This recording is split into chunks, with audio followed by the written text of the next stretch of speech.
भारत के संविधान का स्वरूप कैसा है? संघीय है ना? संघीय स्वरूप है संविधान का। और शक्तियाँ भी जो बाँटी गई हैं केंद्र राज्य के बीच में, वो विधायी, प्रशासनिक या कार्यपालिका और वित्तीय संबंध, है ना? लेकिन याद रखना है कि न्यायिक शक्ति का बँटवारा नहीं हुआ है, बँटवारा नहीं हुआ है। क्यों नहीं? क्योंकि संविधान में एकल न्यायपालिका की व्यवस्था है ना? एकल न्यायपालिका की व्यवस्था है भारतीय संविधान में, ठीक है? और वो केंद्रीय कानूनों की तरह ही राज्य कानूनों को भी लागू करती है, ठीक? जो केंद्र और राज्य हैं वो अपने अपने क्षेत्रों में प्रमुख हैं, फिर भी संघीय तंत्र के प्रभावी कार्यान्वयन को सुनिश्चित करने के लिए इनके मध्य अधिकतम मतलब ज़्यादा से ज़्यादा सहभागिता और सहकारिता जरूरी है। मतलब दोनों अपने अपने क्षेत्र में स्वतंत्र हैं। स्वतंत्र होने के बावजूद भी संघीय तंत्र को प्रभावी बनाना है। इसके लिए दोनों के बीच में क्या है, केंद्र और राज्य के बीच में अधिक से अधिक सहभागिता और सहकारिता ज़रूरी है ना? तो कई सारी व्यवस्थाएं हैं केंद्र और राज्य संबंधों को लेकर, जिसकी स्थापना संविधान ने कर रखी। तीन दृष्टिकोण हैं, तीन प्रकार के संबंध हैं। एक तो विधायी संबंध है ना? प्रशासनिक या कार्यपालिकी संबंध है। और तीसरा आपका वित्तीय संबंध है। सवाल अब ये है कि इन संबंधों का वर्णन कहाँ पर किया गया है, किस अनुच्छेद में किया गया है, कौन से भाग में किया गया है? तो अगर भाग की हम बात करेंगे तो भाग है 11, है ना?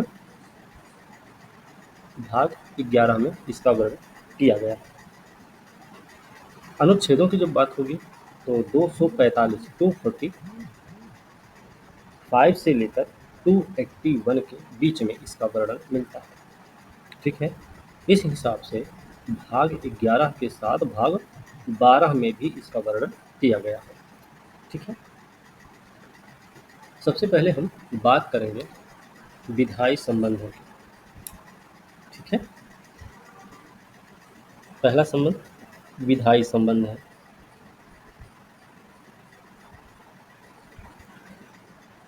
जब हम विधायी संबंध की बात करेंगे तो भाग 11 है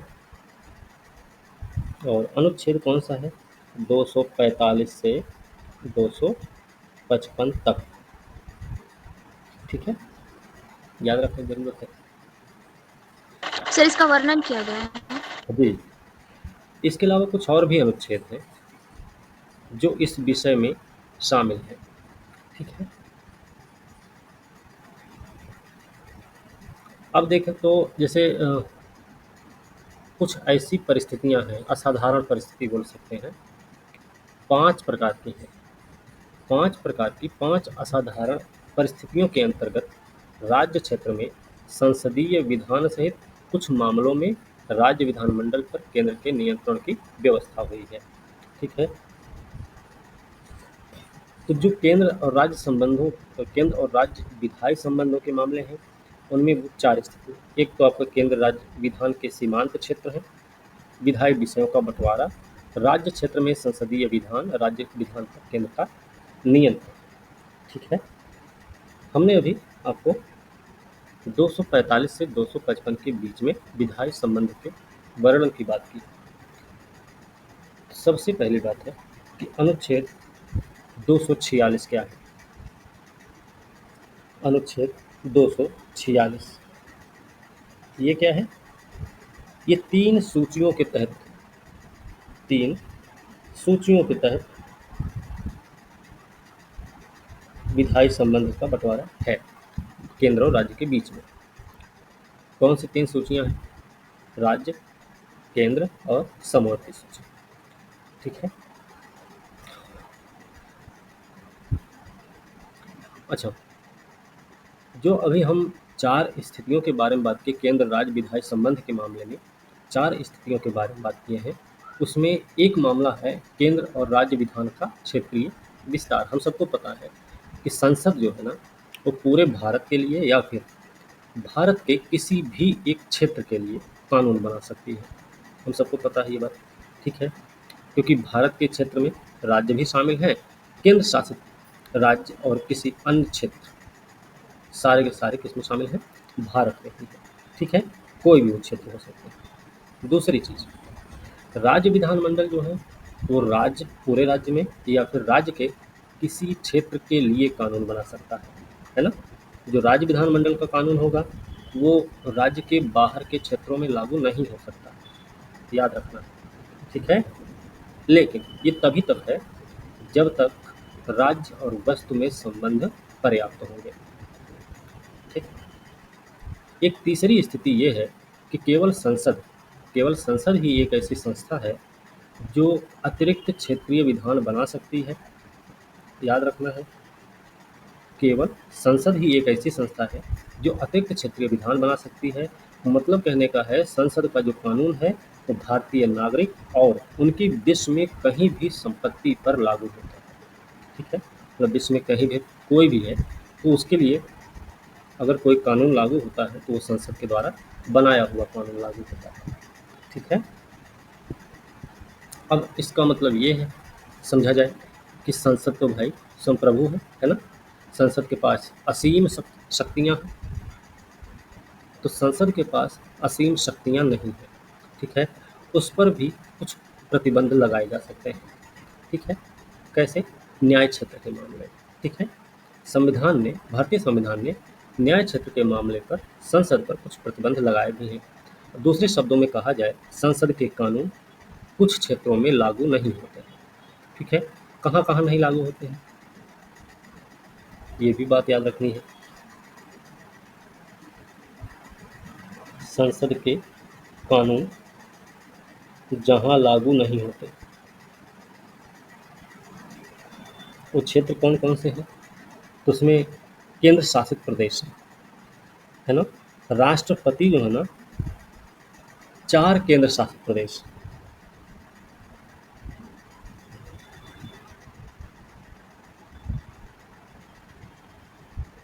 राष्ट्रपति 4 केंद्र शासित प्रदेशों में शांति, उन्नति और अच्छी सरकार के लिए नियम बना सकते हैं। तो 4 हैं कौन से, सवाल ये भी है। 4 नहीं, अब तो 3 है, ठीक है। ये 4 की जगह आप इनको 3 कर सकते हैं, वो भी बता देंगे क्यों। एक है अपना अंडमान निकोबार,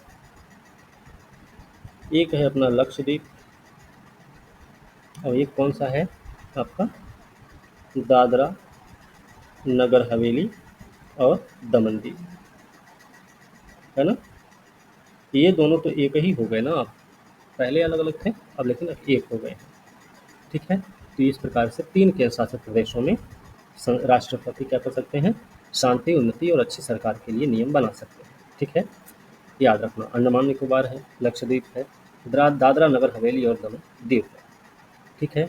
और इस तरह से जो कानून बनाए जाते हैं उनका विनिमय संसद के किसी अधिनियम के समान ही प्रभावी होगा। जो भी कानून बनाए जाएंगे वो बिल्कुल हूबहू संसद के विधान की तरह ही प्रभावी रहेंगे, ठीक है। एक तो ये, दूसरी चीज, राज्यपाल के पास भी कुछ शक्तियां हैं। राज्यपाल को ऐसी शक्ति प्राप्त है कि वो संसद के किसी भी विधेयक को सूचीबद्ध क्षेत्र में लागू ना करें या उसमें कुछ विशेष संशोधन करके लागू करें, ठीक है। एक राज्यपाल के पास शक्ति है,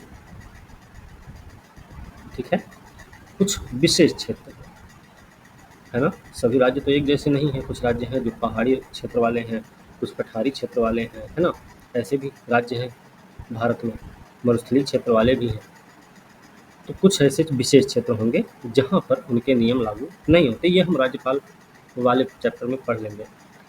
इसी बात को लेकर बोला जाता है कि राज्यपाल के पास दोहरी शक्तियाँ, या फिर राज्यपाल के पास दोहरी जिम्मेदारी होती है, ठीक है। एक तो होती है राज्य के प्रमुख के रूप में और दूसरी होती है केंद्र के केंद्र के केंद्र द्वारा नियुक्त किए जाते हैं ना, बात समझे। याद रखना। लेकिन अब ये एक चीज़ ये याद रखना कि केंद्र द्वारा नियुक्ति भले होती है उनकी, लेकिन उनका कोई जॉब नहीं है केंद्र की तरफ से। ठीक है। अच्छा, ये हो गया। राज्यपाल क्या करेगा कि किसी भी विधेयक, संसद का वो कोई भी विधेयक होगा, वो सूचीबद्ध क्षेत्र में लागू नहीं करेगा। राज्यपाल के पास ये शक्ति है, और अगर लागू करना भी है तो उसमें कुछ न कुछ संशोधन करके लागू कर सकते हैं। तीसरी स्थिति क्या है?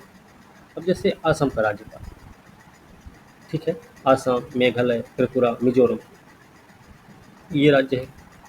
तो असम का राज्यपाल संसद के किसी विधेयक को जनजातीय क्षेत्र में प्रयोग न कर या कुछ विशिष्ट परिवर्तनों के साथ लागू कर सकता है। जनजातीय क्षेत्रों में खास करके ये बात है। अब ये सिर्फ असम के लिए ही बात नहीं है, ये मिजोरम के लिए भी है, त्रिपुरा के लिए भी है और मेघालय के लिए भी है। ठीक है, बात समझ आई? जी सर। हमने यहाँ पे 246 अनुच्छेद की बात की थी, और जब हमने अनुच्छेद 246 की बात की, 3 सूचियों के तहत इसका भी बंटवारा हुआ है, तो हमें पता भी होना चाहिए कि 3 सूचियों के अंतर्गत कौन-कौन से प्रावधान हैं, कौन-कौन सी शक्तियाँ हैं। ठीक है? तो एक तो आप देखेंगे इसमें केंद्र सूची है। इसके बारे में हम पहले भी आपको बता चुके हैं कितने विषय हैं और कितने थे पहले। ठीक है? केंद्र सूची या संघ सूची। संघ सूची के किसी भी मसले पर कानून बनाने की जो संसद को कानून बनाने की शक्ति है वो संसद के पास है। अभी विशिष्ट शक्तियाँ, ठीक है, इसमें अभी कितने विषय हैं? 100 विषय हैं। मूल में कितने थे? 97। याद रखना, पूछा जाता है। ठीक है, मूल में 97 थे, वर्तमान में 100। कौन कौन से हैं? तो विषय विषय है आपका रक्षा, ठीक है, रक्षा है, बैंकिंग है, विदेशी मामला है, मुद्रा है, आणविक ऊर्जा है, बीमा संचार है, मतलब बीमा भी है, संचार भी है, केंद्र राज्य का व्यापार है, वाणिज्य है, जनगणना है, लेखा परीक्षा भी है। कई बार ये विषय भी पूछे जाते हैं। इनमें से कौन संघ सूची के विषय हैं, कौन राज्य सूची के हैं, या फिर कौन समवर्ती सूची के हैं। ठीक है, तो ये इन विषयों के बारे में भी आपको पता रहना चाहिए। दूसरा राज्य सूची है। जब राज्य सूची की हम बात करेंगे तो राज्य सूची में वर्तमान में 61 विषय हैं, और इस पर राज्य को शक्ति प्राप्त है ना? कानून बनाने की शक्ति किसके पास है? राज्य के पास है। सामान्य परिस्थिति में, याद रखना, सामान्य परिस्थिति में है। असाधारण परिस्थिति कोई आ गई तो उसमें केंद्र का कानून चलेगा। ठीक है, तो वर्तमान में 61 विषय हैं, और इसमें मूल रूप से कितने थे? 66 विषय थे। ठीक है, इसमें कौन कौन से विषय आते हैं?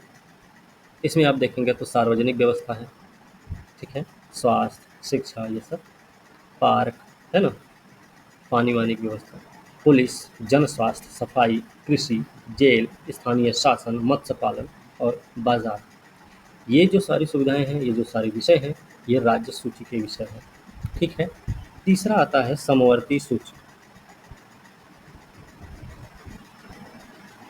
समवर्ती सूची जिस पर केंद्र और राज्य दोनों कानून बना सकते हैं, लेकिन जहाँ पर केंद्र और राज्य के मध्य विवाद उत्पन्न हो जाए किसी कानून को लेकर, किसी विषय को लेकर, उस स्थिति में क्या होगा?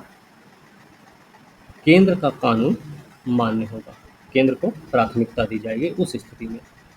इसमें 52 विषय हैं, वर्तमान में 52 विषय हैं। इसमें मूल रूप से कितने विषय हुआ करते थे?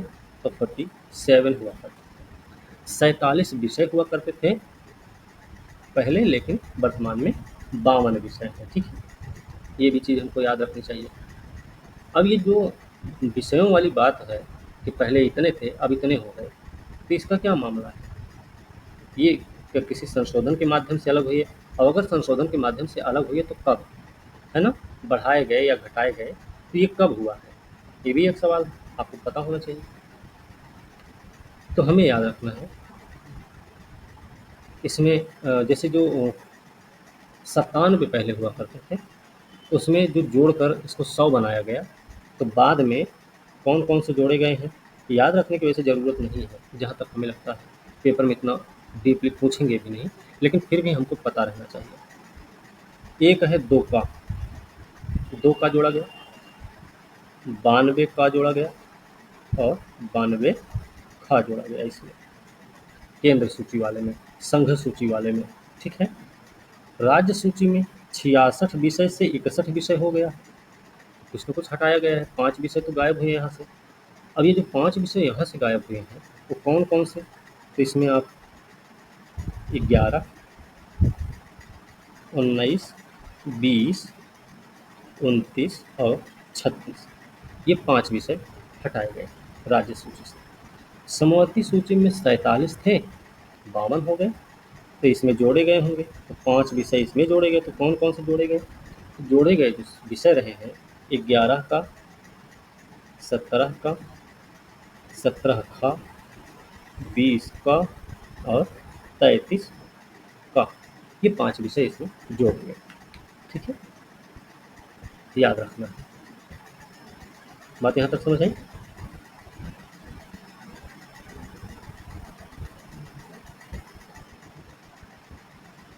सर राज्य सूची में 11 के बाद क्या लिखा है? 62।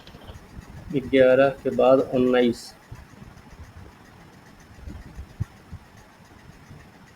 सर 19 के बाद 20, 29, फिर 36। ठीक है, यहाँ तक कोई डाउट है? अब आपसे अगर पूछा जाए ये जो विषय हैं कौन किसके विषय हैं, तो आपको पता होना चाहिए। इनके अलावा अब समवर्ती सूची में हमने बताया संसद और राज्य विधानमंडल दोनों कानून बना सकते हैं, लेकिन कोई अगर विवाद उत्पन्न होता है दोनों के कानून के बीच में, तो उस स्थिति में क्या किया जाता है, संसद को प्राथमिकता दी जाती है या केंद्र को प्राथमिकता दी जाती है। समवर्ती सूची के जो विषय हैं कौन कौन से हैं, आपराधिक कानून प्रक्रिया, परिवार नियोजन, ठीक है, विवाह तलाक, जनसंख्या नियंत्रण, देखो जनगणना कहाँ है, जनसंख्या नियंत्रण कहाँ है, ठीक है, सामाजिक योजना, दवा, अखबार, पुस्तक, छापा प्रेस, ये सारी चीज़ें। ठीक है, वैसे इनके ये उदाहरण आप लिख सकते हैं।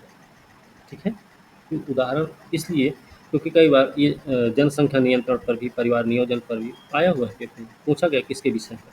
ठीक है, श्रम कल्याण, आर्थिक सामाजिक योजना, याद रख पाए तो अच्छा है, नहीं तो लिख लेना चाहिए। ठीक है, तो ये सारे किसमें हैं, समवर्ती सूची के विषय हैं। 42वां संविधान संशोधन अधिनियम आया 1976।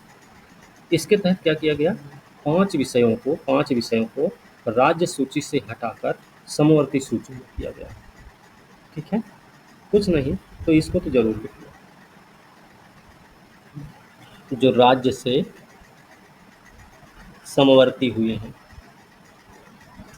5 विषय कौन कौन से थे, शिक्षा, शिक्षा पहले राज्य का विषय थी, अब ये किसका विषय हुआ, समवर्ती सूची का। फिर वन, वन पहले राज्य सूची का विषय था, अब समवर्ती सूची का विषय बन गया। नाप एवं तौल पहले राज्य सूची का विषय था, अब ये समवर्ती सूची में चला गया। वन्य जीव एवं पक्षियों का संरक्षण राज्य सूची से समवर्ती सूची में लाया गया। फिर न्याय का प्रशासन। ठीक है, हो सकता है वो सब ना पूछ के ये आपसे पूछ लिया जाए, तो आपको पता रहना चाहिए। ये 5 वो विषय थे जिनको राज्य से छीनकर समवर्ती में डाला गया। ठीक है, मतलब जो 11, 19, 20, 29 और 36 है, ये वही 5 विषय हैं जिनको क्या किया गया, ट्रांसफ़र कर दिया गया आपके समवर्ती सूची में। ठीक है, याद रखिए। संशोधन कौन सा था? 42वां, हाँ सही पूछी, 42वां संशोधन है 1976। ठीक है, अब एक सूची आती है अवशिष्ट। अवशिष्ट शक्तियाँ किसके अंदर में है, किसके हाथ में है, तो ये अवशिष्ट शक्तियाँ केंद्र के पास है ना। अवशिष्ट शक्ति क्या होती है, या अवशिष्ट सूची क्या होती है? ये वो सूचियां हैं जो इन तीनों में नहीं शामिल है। ठीक है, जो इन तीनों में नहीं शामिल है वो है अवशिष्ट शक्तियां या अवशिष्ट सूचियां, जिन पर अधिकार किसका है, जिन पर सिर्फ और सिर्फ केंद्र का अधिकार है। ठीक है, बात समझे, संसद को अधिकार है इसके मामले में। ठीक है, ये जो अवशिष्ट शक्ति है ना, इसमें एक शक्ति और है जिसको बोलते हैं करारोपण की शक्ति। हम्म, करारोपण की शक्ति, ये भी आपकी क्या है, एक अवशिष्ट शक्ति है। ठीक है, याद रखना अवशिष्ट शक्ति।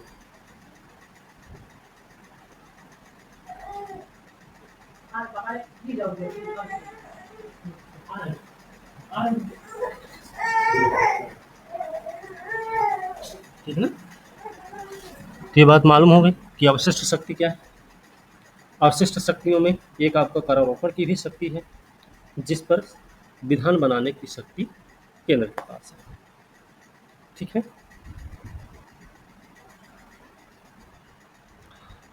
तो ये चीजें हैं जो हमको ध्यान रखनी है। अमेरिका और भारत की अगर तुलना की जाए, भारत में तो हमने देख लिया, अमेरिका में जो संघीय सरकार है उसकी शक्तियां संविधान में निहित हैं, अवशिष्ट शक्तियां राज्यों को दी गई। भारत और अमेरिका के बीच में जो हम तुलना करेंगे, हमारे यहाँ क्या है, भारत में क्या है, अवशिष्ट शक्ति केंद्र के पास है ना, संसद के पास है। अमेरिका में किसके पास है, अमेरिका में राज्यों के पास है, जो 50 राज्य है। ठीक है, ऑस्ट्रेलियाई संविधान में बात करेंगे, ऑस्ट्रेलिया में बात करेंगे तो वहाँ भी अमेरिका की तरह ही है, एकल वर्णन की प्रकृति है। कनाडा में जब बात करेंगे, कनाडा में दोहरी प्रकृति देखने को मिलती है, मतलब संघीय, प्रांतीय और अवशिष्ट शक्ति केंद्र के पास है। तो जो अवशिष्ट शक्ति का मामला है, अमेरिका और ऑस्ट्रेलिया में भारत से अलग है, लेकिन कनाडा में भारत के जैसा ही है। ठीक है, हमें ये चीज़ पता रहनी चाहिए। 1935 अधिनियम है जिसने त्रिस्तरीय महत्व के मामले की व्यवस्था करता है। कौन से त्रिस्तरीय, संघीय वही, प्रांतीय और समवर्तीय। ठीक है, फिलहाल अभी हम चलेंगे अगले अनुच्छेद की तरफ। अगला अनुच्छेद है 247। 246 यहाँ देख लेते हैं, अब 247। 247 में क्या है, अतिरिक्त न्यायालयों की स्थापना।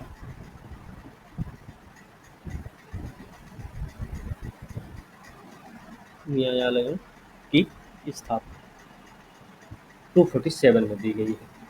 ठीक है, तो याद रखना है ये भी।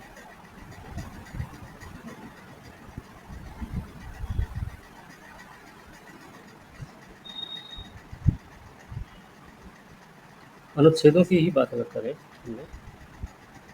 247 अतिरिक्त न्यायालय की स्थापना किसके पास है, ये संसद का अधिकार है, याद रखना है ना, ये किसके पास है, संसद के पास, ध्यान रहे। अनुच्छेद 248। 248 में क्या है, विधायन की अवशेष शक्तियाँ। ठीक है, वही अवशिष्ट शक्तियाँ जो आपको बताएं, अब ये आपकी किस में आती हैं, 248 में आती है। 249 क्या है, 249 में क्या है, 249 में दिया गया है राष्ट्रहित में राज्य सूची से संबंधित किसी मामले में संसद की कानून बनाने की शक्ति। ठीक है, मतलब कोई भी कानून बनाना है तो वो राष्ट्रहित को ध्यान में रख के, ठीक है, और राष्ट्रहित को ध्यान में रखकर संसद को ये अधिकार है कि वो राज्य सूची के किसी भी मामले में कानून बना सकता है। ठीक है, ठीक है ना, राष्ट्रहित में राज्य सूची के किसी मामले में सांसद की कानून बनाने की शक्ति।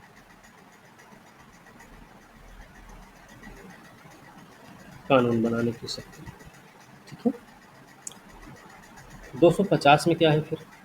आर्टिकल 250 ये क्या है? 250 प्रावधान करता है राज्य सूची के किसी विषय पर, ठीक है, राज्य सूची के किसी विषय पर आपातकाल की स्थिति में संसद की कानून बनाने की शक्ति। आपातकाल समझ रहे हैं? राष्ट्रीय आपातकाल, राष्ट्रपति शासन और वित्तीय आपातकाल, तीन प्रकार के आपातकाल की व्यवस्था है ना? तीन प्रकार के आपातकाल का वर्णन किया गया है भारतीय संविधान में, ठीक है ना? तो 250 में इस चीज का जिक्र है, क्या है? आपात स्थिति में राज्य सूची के विषयों पर संसद को कानून बनाने की शक्ति।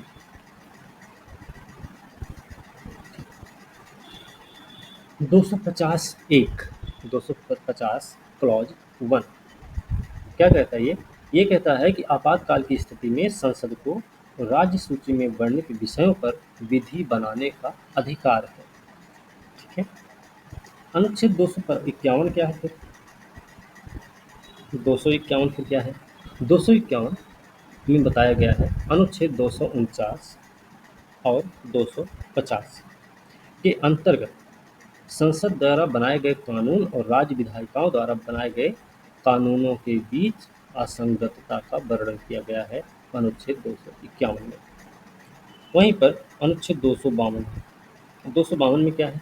दो या दो से अधिक राज्य के लिए उनकी सहमति के बाद, सहमति भी होनी चाहिए, ठीक है, दो या अधिक राज्यों के लिए उनकी सहमति के बाद संसद द्वारा कानून बनाने की शक्ति और किसी अन्य राज्य के द्वारा इस विधायन को अंगीकार करने से संबंधित है।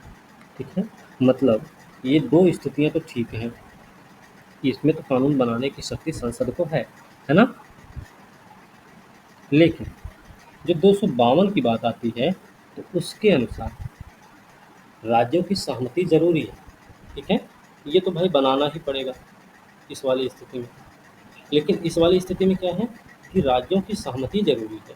अगर राज्य सहमत हैं तो आप दो या अधिक राज्यों के लिए संसद द्वारा कानून बनाए जा सकते हैं। कानून बनाने की शक्ति है संसद को, और फिर उसे किसी अन्य राज्य के द्वारा अंगीकार भी किया जा सकता है। ठीक है। फिर बात आती है 253 की। 253 में क्या कहा गया है? आर्टिकल 253 अंतरराष्ट्रीय समझौते होते रहते हैं ना, अंतरराष्ट्रीय समझौतों पर अमल करने के लिए विधान, अमल करने के लिए विधान अनुच्छेद 253 में कहा गया है। ठीक है। समझ में आ रहा है? 254 भी है। 254 संसद द्वारा बनाए कानून राज्य विधायिका द्वारा बनाए गए कानून के बीच असंगति। 55 में अनुशंसा पूर्व अनुमोदनों को प्रक्रियागत मामले के रूप में देखने की जरूरत। ठीक है। तो ये आपके विधायी संबंध है। ठीक है। सर 51-52 का क्या बोले, समझ नहीं आया। क्या 51-52? हमने ये सर बताया है, हमने ये बताया आपको कि जैसे जो 51 है ना, ये तो 249 और 50 के अंतर्गत जो भी कानून बनाए जाएंगे, राज्य विधायिका द्वारा जो कानून बनाए जाएंगे, उनके बीच असंगतता का वर्णन है 251 में। 52 में क्या है कि दो या दो से अधिक राज्य के लिए उनकी सहमति के बाद संसद को कानून बनाने की शक्ति है। बात समझे? ठीक है। ये जी सर। हाँ, चलिए, तो ये हो गए आपके विधायी संबंध। ठीक है।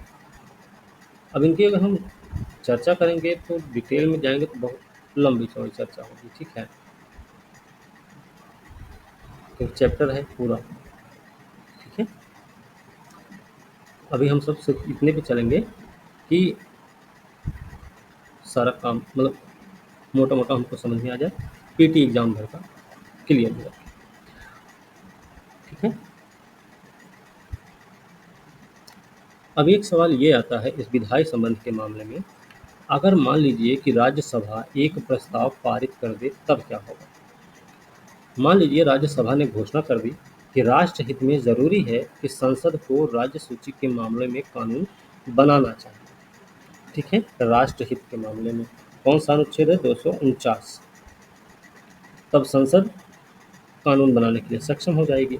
मतलब ये कहने का है कि जो राष्ट्र हित में राज्य सूची के किसी मामले में संसद की कानून बनाने की शक्ति है, उसके लिए राज्यसभा के प्रस्ताव पारित करने की ज़रूरत पड़ती है। ठीक है, और याद रखना, ये जो प्रस्ताव है ना, राज्यसभा जो प्रस्ताव है, ये 1 साल तक ही प्रभावी रहता है। बाकी अगर इसको आगे बढ़ाना है तो असंख्य बार तक बढ़ाया जा सकता है।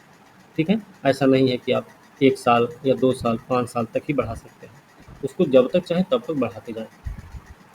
ठीक है, असंख्य बार बढ़ाया जा सकता है इसको। ठीक है, लेकिन शर्त क्या है कि एक बार में आप 1 वर्ष से अधिक नहीं बढ़ा सकते। ठीक है, चलिए अब जैसे हम आपको बताएं ना कि राज्य सहमत है। राज्य सहमत का मतलब क्या है? राज्य बोल रहे हैं कि भैया कानून बनाना है, इस मामले पे कानून बना दीजिए, तो बनाना पड़ रहा, संसद बनाएगी।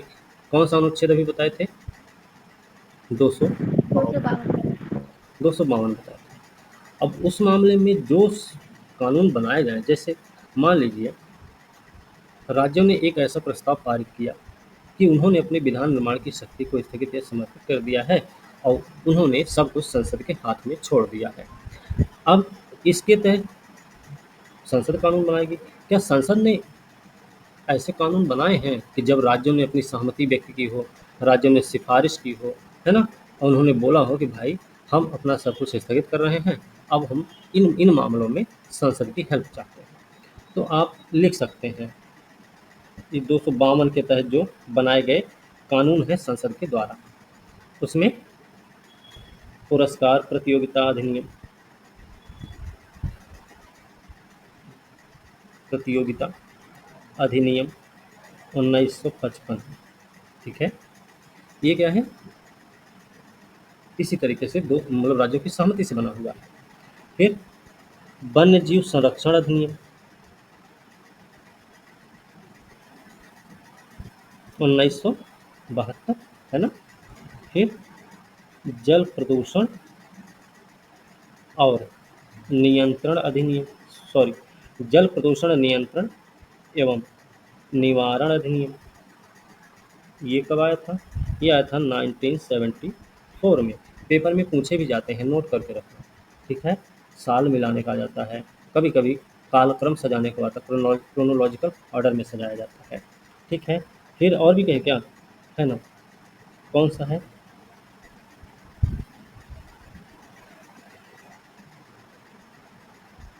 फिर है आपका नगर भूमि, सर नियंत्रण के बाद क्या नगर लिखे? भूमि एवं निवारण अधिनियम, नगर भूमि अधिकतम सीमा एवं विनियमन अधिनियम, ये कब आया था? 1976 में आया था। ठीक है, फिर एक और कानून ऐसे ही बनाया गया था, मानव अंग प्रतिरोपण अधिनियम, ये आया था 1994 में।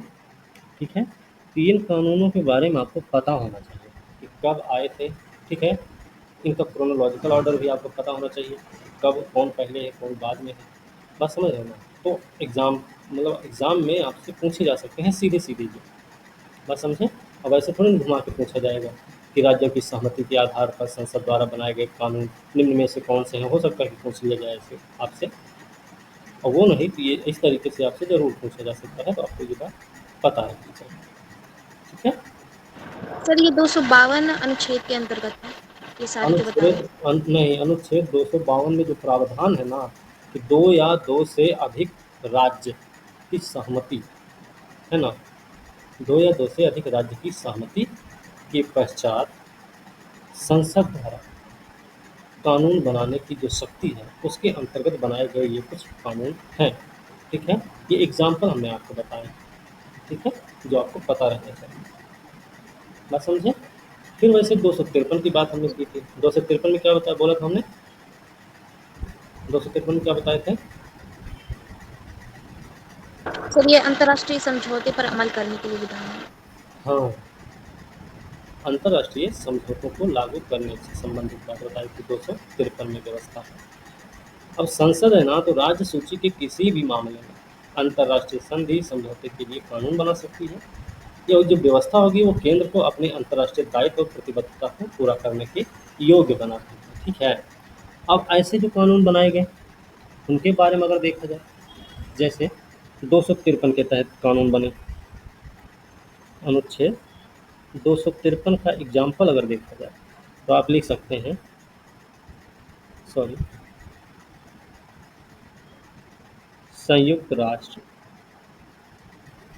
सुविधा एवं प्रतिरक्षा अधिनियम 1947। ठीक है। जेनेवा समझौता अधिनियम, अधिनियम 1960। ठीक है। फिर अपहरण के खिलाफ अधिनियम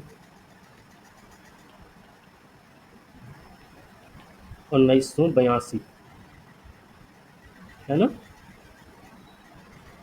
फिर पर्यावरण से संबंधित विधान, संबंधी विधान, है ना। इसके अलावा ट्रिप्स, ट्रिप्स नाम सुना होगा, TRIPS। ठीक है। इनसे संबंधित जो कानून बनाए गए या बनाए जा सकते सकते हैं वो किसके अंतर्गत आएंगे, वो अनुच्छेद 253 का उदाहरण प्रस्तुत करते हैं। ठीक है। अब बात आती है राष्ट्रपति शासन के दौरान क्या होता है। सीधी सी बात है, राष्ट्रपति शासन जब लागू होता है ना राज्यों में, तो सारी की सारी शक्तियाँ आ जाती हैं संसद के पास। यहाँ तक कि कानून बनाने की शक्ति आ जाती है उन्हीं के पास, है ना। तो आपको पता है कि पूरी सारी देखभाल राष्ट्र मतलब संसद को ही करनी होती है। मतलब कहें तो इन कानून के प्रभावी होने की अवधि, जो कानून बनते हैं राष्ट्रपति शासन के दौरान, तो राष्ट्रपति शासन के दौरान तक ही होते हैं, ये भी याद रखना। ठीक है। लेकिन एक चीज़ और याद रखना, राष्ट्रपति शासन जब समाप्त होगा ना, तो वो जो बनाए गए कानून उस दौरान के होंगे वो समाप्त होने के कुछ दिन बाद तक चलते रहते हैं, प्रभावी ही रहते हैं। उसके बाद वो अपने आप निरस्त हो जाते हैं, फिर उसके लिए कोई अलग से प्रावधान नहीं है। ठीक है। ये बात भी याद रखना, हालांकि जब हम आपातकाल पढ़ेंगे तो हम आपको उसको बताएंगे। ठीक है। बात समझे। चलिए,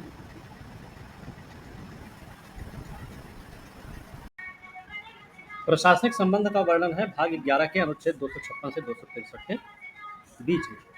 ठीक है। अनुच्छेद 256 में क्या प्रावधान है, संसद द्वारा निर्मित विधियों की सुनिश्चितता को बनाए रखने के लिए राज्य की कार्यपालिका शक्ति का प्रयोग। ठीक है। ये अनुच्छेद जरूर पता है।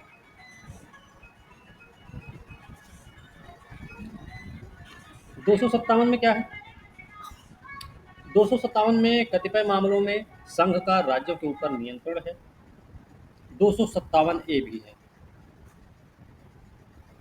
अनुच्छेद 257 क्लॉज ए। इसमें क्या प्रावधान है, राज्यों के सहायतार्थ संघ के सशस्त्र बलों अथवा अन्य बलों की तैनाती 257 ए में थी, जिसको निरस्त कर दिया गया। ठीक है, ये निरस्त है। 258 क्या कहता है, 258 कतिपय मामलों में राज्यों को शक्ति प्रदान करने की संसद की शक्ति या संघ की शक्ति, राज्यों को शक्ति प्रदान करना है तो उसके लिए भी संघ के पास शक्ति है, तो दे सकता है। ठीक है। तो ये 258 में बात हुई है। 258 ए, इसमें क्या प्रावधान है, राज्यों की संघ को कार्य सौंपने की शक्ति, राज्यों को, राज्यों की संघ को कार्य सौंपने की शक्ति।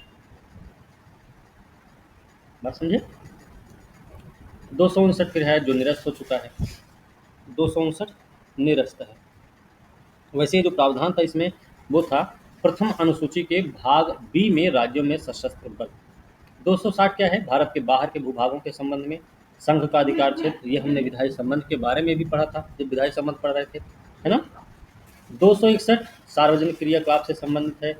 262 आर्टिकल है 262 में प्रावधान है कि अंतर्राज्यीय नदियों अथवा नदी घाटियों के पानी से संबंधित विवादों के संबंध में न्याय निर्णय 262 में प्रावधान है। वहीं 262 के क्लॉज 3 में प्रावधान क्या है कि संसद विधि बनाकर अंतर्राज्यीय नदी जल विवाद, है ना, नदी जल विवाद का निपटारा करने के लिए उपबंध कर सकेगी। ठीक। 263 क्या है फिर, 263 में प्रावधान है अंतर्राज्य संबंधों से संबंधित प्रावधान। ठीक है, आर्टिकल्स आपको पता है, ठीक है, याद रखना। हम सब पढ़ रहे हैं प्रशासनिक संबंध, हम सब लोक सेवा आयोग भी पढ़ रहे थे, तो उसमें भी हमने कुछ चीज़ों के बारे में बताया था, है ना, संयुक्त लोक सेवा आयोग जैसी संस्थाओं के बारे में। केंद्र और राज्य के बीच कुछ मामलों को छोड़ दिया जाए तो विधायी और कार्यकारी शक्तियों का बंटवारा है। मतलब केंद्र की कार्यपालक शक्तियाँ पूरे भारत में विस्तृत हैं।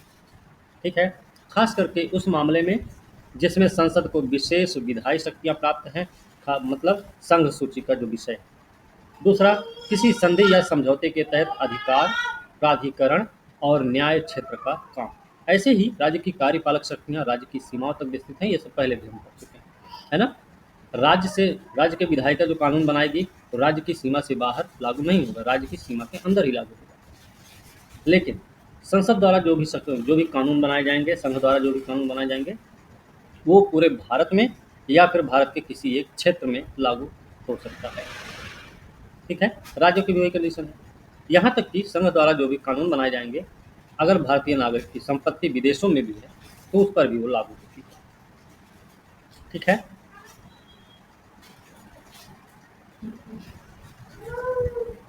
समवर्ती सूची विषय, जो समवर्ती सूची के विषय हैं उनमें कार्यकारी शक्तियां राज्यों में निहित हैं, तब जब संवैधानिक उपबंध या संसदीय विधि से विशिष्टता केंद्र को प्रदत्त कर दे।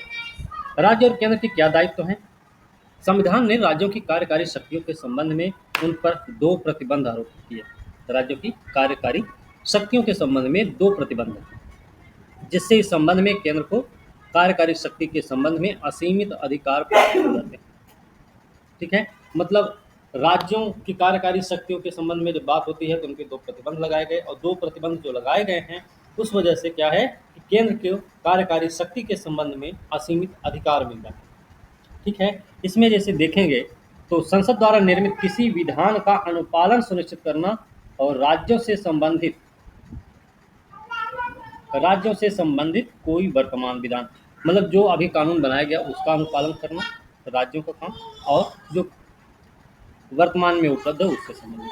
राज्य में केंद्र की कार्यपालिका शक्ति को बाधित या इसके संबंध में पूर्वाग्रह न रखने से संबंधित ये 2 मामले हैं, 2 प्रतिबंध राज्य की कार्यकारी शक्ति के संबंध में लगाए गए। ठीक है, पहले वाले में जहाँ पर देखा जाए तो राज्यों पर साधारण दायित्व होता है, वहीं दूसरे पर देखा जाए दूसरे के बारे में तो राज्यों पर विशेष करके केंद्र की कार्यपालिका शक्ति को बाधित न करें। ठीक है, आर्टिकल 365 क्या है? अनुच्छेद 365 अनुच्छेद 365 में प्रावधान है कि यदि कोई राज्य केंद्र द्वारा दिए गए निर्देश का पालन करने में या प्रभावी बनाने में असफल रहता है तो ऐसी दशा में राष्ट्रपति इस आधार पर इस मामले को अपने हाथ में ले सकते हैं कि अमुक राज्य ने संविधान की मंशा या दिशा निर्देशों के अनुसार काम नहीं किया है। आर्टिकल 365 में प्रावधान है। ठीक है, क्या कहता है? अगर कोई केंद्र के द्वारा कोई निर्देश दिया गया है या कानून पारित हुआ है, लागू करना है, और अगर वो चीज़ करने में राज्य समर्थ नहीं है या प्रभावी बनाने में असमर्थ है, तो उस स्थिति में राष्ट्रपति क्या करेंगे? राष्ट्रपति इस मामले को अपने हाथ में ले सकते हैं और ये कहकर कि ये राज्य, जो भी राज्य हो, कि वो राज्य संविधान के अनुसार संविधान के अनुसार या दिशा निर्देश के आधार पर काम करने में सक्षम नहीं है। ठीक है, मतलब क्या है, 365 के अंतर्गत राज्य पर राष्ट्रपति शासन लगाया जा सकता है। ठीक है, कौन कौन से अनुच्छेद हैं आपातकाल के? हम्म? आपातकाल के 3 अनुच्छेद है ना? Yes sir. 352, 356 और 300 सात। 360। ठीक है, लेकिन यहाँ पर जो 365 एक अनुच्छेद है, ये जो बता रहा है उसको आपको ध्यान में रखना चाहिए। अगर कोई राज्य केंद्र द्वारा दिए गए दिशा निर्देश का पालन करने में या प्रभावी बनाने में असमर्थ होता है, उस स्थिति में राष्ट्रपति उस मामले को अपने हाथ में लेता है और इस आधार पर ले लेता है कि राज्य संविधान के अनुसार काम करने में सक्षम नहीं है। ठीक है, मतलब 365 क्या करता है, राज्य पर राष्ट्रपति शासन का प्रावधान करता है। 365 के अंतर्गत ही राज्य पर राष्ट्रपति शासन लगाया जाता है। ठीक है, अब राज्यों को जो केंद्र के द्वारा निर्देश दिए जाते हैं, तो केंद्र को तो ये अधिकार है कि वो राज्य को कुछ मामलों पर अपनी कार्यकारी शक्ति के प्रयोग के लिए निर्देश दे सकता है। कौन कौन से हैं? संचार के साधनों को बनाए रखने, उनका रखरखाव करने, राज्य में रेलवे संपत्ति की रक्षा, प्राथमिक शिक्षा के स्तर पर राज्य से संबंधित भाषाई अल्पसंख्यक समूह के बच्चों के मातृभाषा सीखने की व्यवस्था, है ना, राज्य में एसटी के कल्याण के लिए विशेष योजना बनाए और उसका क्रियान्वयन करें। शिक्षा समवर्ती सूची का विषय है ना, है ना, राज्य सूची का विषय नहीं है ना, अभी हम पिछली क्लास में ही इसके बारे में पढ़े। ठीक है,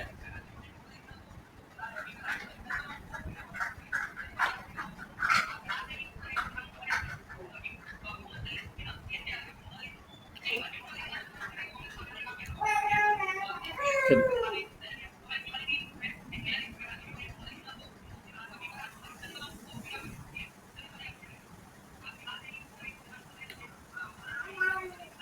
आगे केंद्र और राज्यों के बीच सहयोग की बात करेंगे।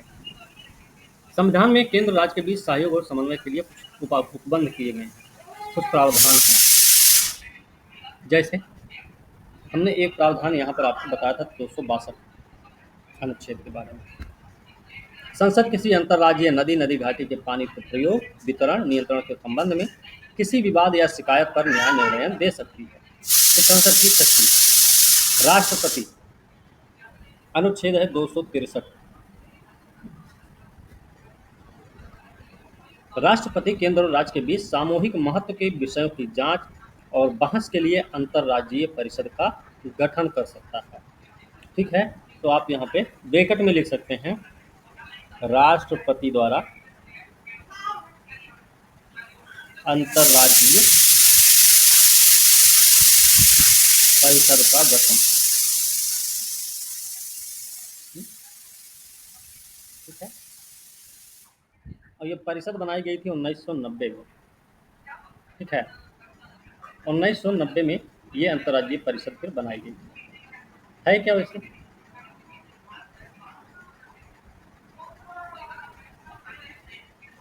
अंतर्राज्यीय संबंधों से संबंधित प्रावधान, मतलब राज्यों के बीच में जो तालमेल है उनसे संबंधित प्रावधान, उसका निपटारा करने का काम है। चलिए,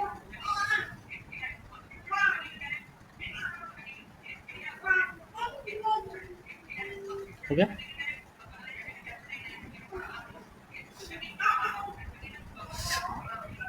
फिर केंद्र और राज्यों में लोक अधिनियम, रिकॉर्ड, न्यायिक प्रक्रिया के संचालन के लिए भारत के भू क्षेत्र को पूर्ण विश्वास और साख प्रदान की जाती है।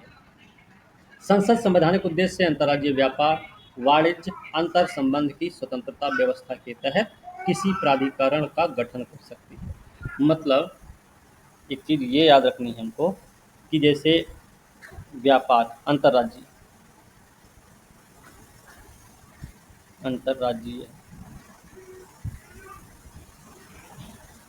व्यापार, वाणिज्य एवं अंतर संबंध की स्वतंत्रता व्यवस्था के तहत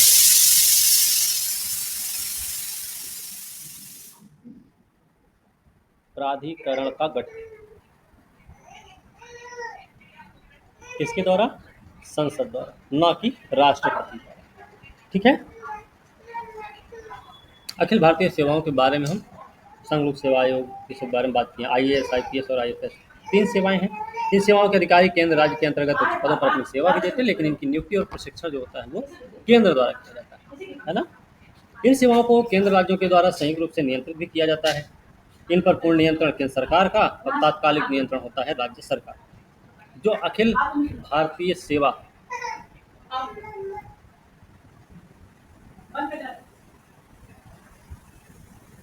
हाँ एक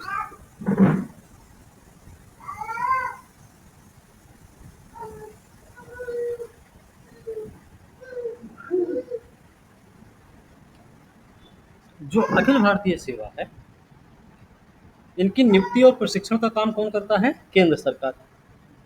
लेकिन ये सेवा किसको देते हैं? केंद्र और राज्य दोनों को देते हैं, है ना। अब याद ये भी रखना है, इन पर पूरा नियंत्रण किसका होता है?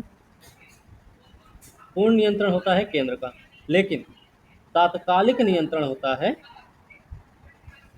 नियंत्रण राज्य का होता है। ठीक है। 1947 वो साल है जब आईसीएस की जगह आईएएस, है ना, आईपी की जगह आईपीएस। 1947 आईसीएस को क्या किया गया? आईएएस बना दिया गया।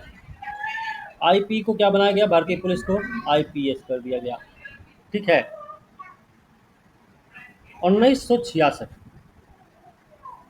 का साल आया और यहाँ पर आईएफएस का गठन किया, है ना। भारतीय वन सेवा एक तीसरी अखिल भारतीय सेवा बनाई गई 1966 में। संविधान का अनुच्छेद है 312, आर्टिकल है 312, हम सब पढ़े हैं फिलहाल। ठीक है। संसद को राज्यसभा के प्रस्ताव के आधार पर नई अखिल भारतीय सेवा के गठन का अधिकार प्रदान करता है। 312 में क्या कहा गया है? राज्यसभा के प्रस्ताव के आधार पर, प्रस्ताव के आधार पर संसद को नई अखिल भारतीय सेवा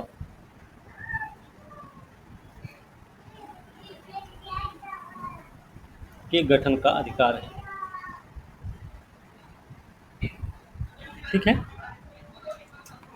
ये भी हमें ध्यान रहे। मेरे ख्याल से पेपर में एक बात पूछा गया है।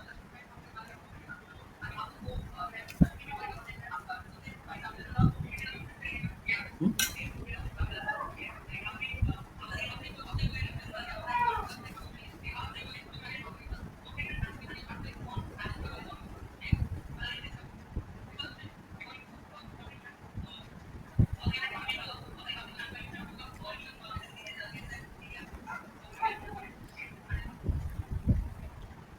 अखिल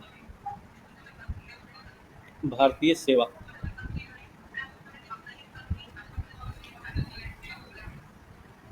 डॉक्टर अंबेडकर द्वारा उचित बताया गया है।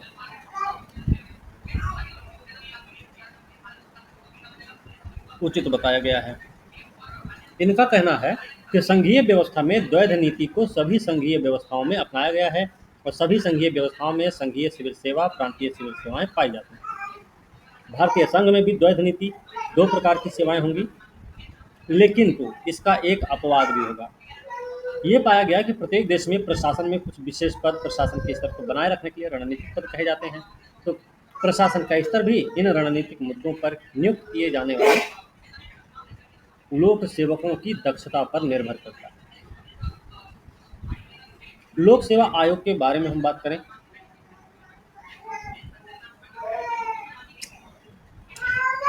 तो पहले भी बात हुई है। केंद्र और राज्य संबंध लोक सेवा आयोग के क्षेत्र में निम्न है। कैसे? लोक सेवा आयोग के अध्यक्ष और सदस्यों की नियुक्ति कौन करता है? राज्यपाल, है ना। लेकिन हटाता कौन है? राष्ट्रपति, है ना। संसद क्या काम करता है?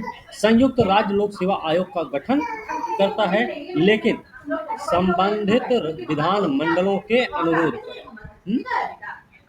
मतलब संबंधित विधान मंडलों के अनुरोध पर संयुक्त राज्य लोक सेवा आयोग का गठन करता है संसद, और इसके अध्यक्ष और सदस्य की नियुक्ति कौन करता है?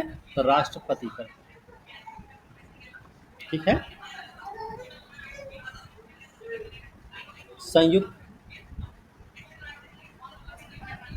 लोक सेवा आयोग, अध्यक्ष और सदस्य की नियुक्ति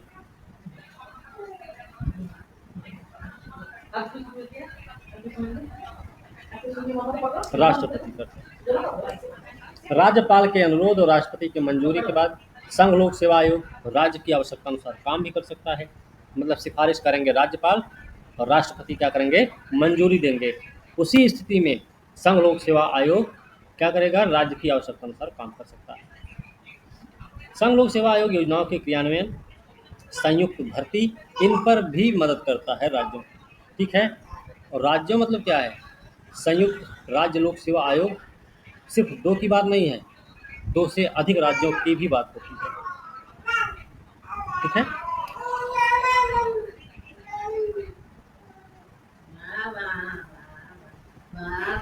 आपातकाल के बारे में बताती हूँ। चलिए,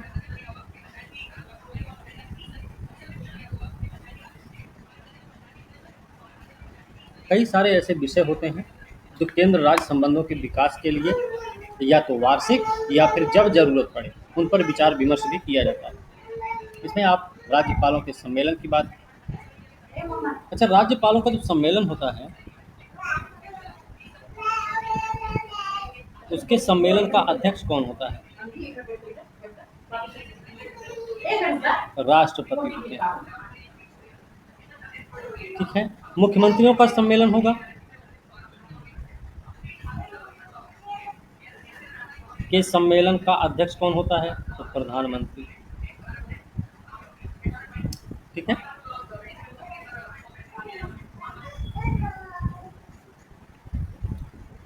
मुख्य सचिवों का जब सम्मेलन होगा तो उसकी अध्यक्षता कौन करता है?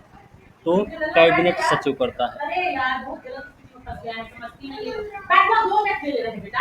कैबिनेट सचिव। पुलिस महानिदेशक का सम्मेलन, मुख्य न्यायाधीशों का सम्मेलन। अच्छा, अगर मुख्य न्यायाधीशों का सम्मेलन हो तब उसकी अध्यक्षता कौन करेगा?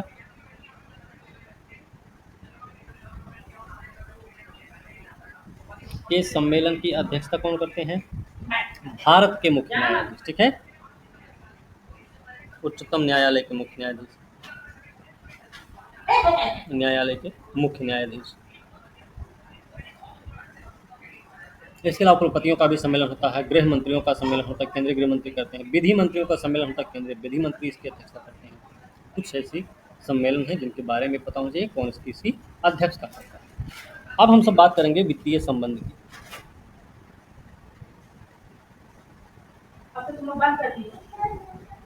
वित्तीय संबंध तो ये 11 और 12 दोनों में है। 11 और 12 दोनों में है। अनुच्छेद कौन सा है? अनुच्छेद है 268 से 293 तक।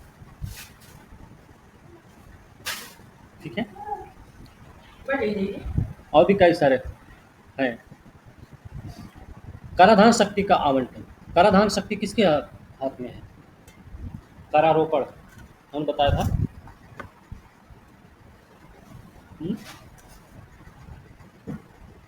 कैसा?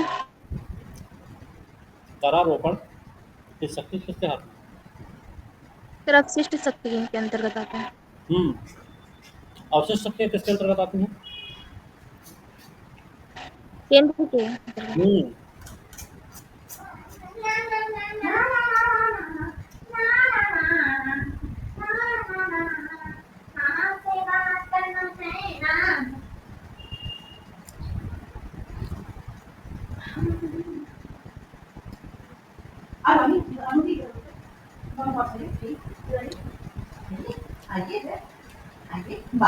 संशोधन दो हैं। एक है 80वां जो हुआ था 2000 में, और एक है 88वां, ये हुआ 2003 में। ठीक है, ये दोनों किससे संबंधित हैं? केंद्र और राज्य के बीच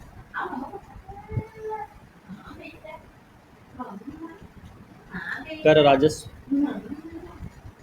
के बंटवारे से संबंधित है।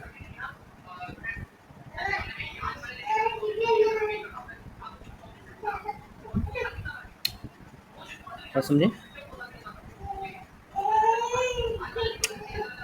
और सीमा जो संशोधन था 2000 में हुआ था, ये 10वें वित्त आयोग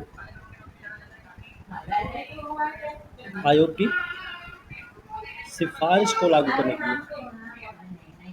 ठीक है,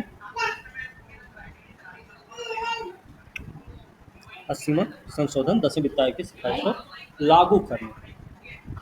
ठीक है, आयोग की सिफारिश क्या रही? केंद्रीय कर और कराधानों से प्राप्त कुल आय का 29% हिस्सा राज्य को मिलना चाहिए। ठीक है, अब एक शब्द है अवमूल्यन की वैकल्पिक योजना। अवमूल्यन की वैकल्पिक योजना,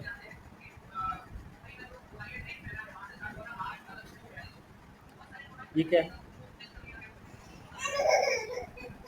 10वें वित्त आयोग की सिफारिश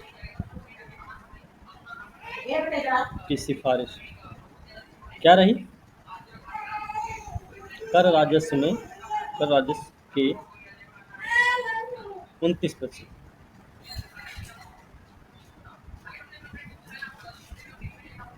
राज्यों को मिलना चाहिए। ठीक है, ये योजना के बारे में भी याद रखना।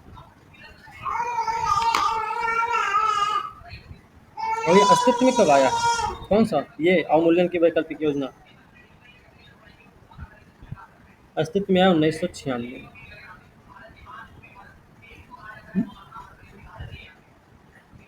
अब ये है क्या?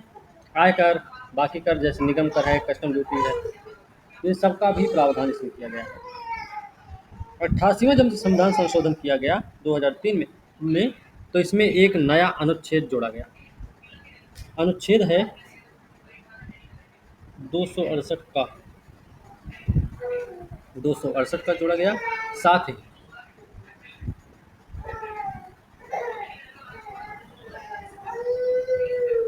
साथ ही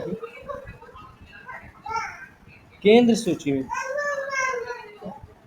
केंद्र सूची में विषय प्रविष्टि 92 का जोड़ा गया। ठीक है,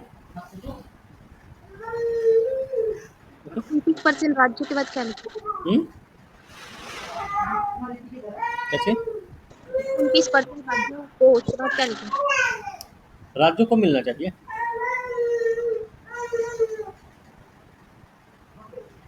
ठीक है, मतलब 88वां संशोधन 268 का जोड़ा गया। कर से संबंधित है ये 268 का, ये भी पता रहेगा। कर से संबंधित। ठीक है, सर अस्तित्व में 1996 लिखा। कहाँ पे छोड़ गए? हाँ, उन्मूलन के 1996 लिखे हैं। और दूसरा, केंद्र सूची में एक नया विषय प्रविष्टि ग 92 ग जोड़ा गया। 92 ग क्या है? 92 ग है सेवा कर, सेवा कर। ठीक है,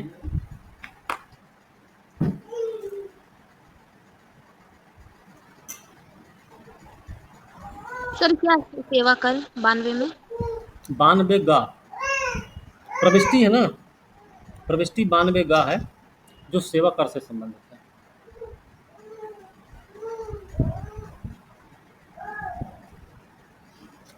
अब सवाल ये है कि वो कौन से टैक्सेस हैं जिनको केंद्र द्वारा लगाया जाता है, राज्य इकट्ठा करता है, फिर दोनों में बंटता है।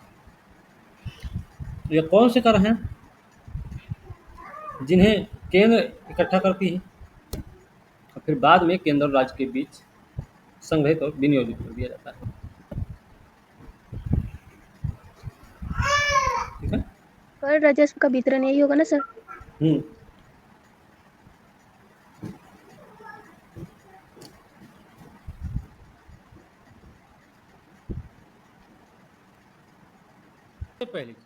सबसे पहले हम लिखेंगे केंद्र द्वारा उद्ग्रहित एवं राज्यों द्वारा संग्रहित, ठीक है, एवं विनियोजित कर। कौन कौन से कर इसमें शामिल हैं ये आप आर्टिकल भी लिख लीजिएगा। आर्टिकल है 268। इसमें कौन कौन से टैक्स आते हैं भाई? इसमें आता है विनिमय पत्र आता है, चेक, वादा नोट, नीति,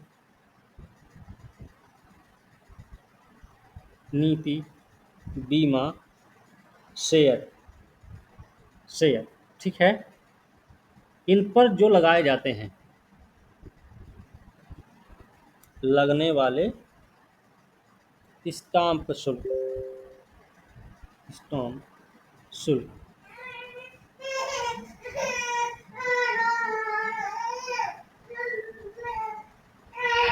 हो गया, स्टाम्प शुल्क। और भी है, एक तो ये, दूसरा औषधीय एवं प्रसाधन की वस्तु,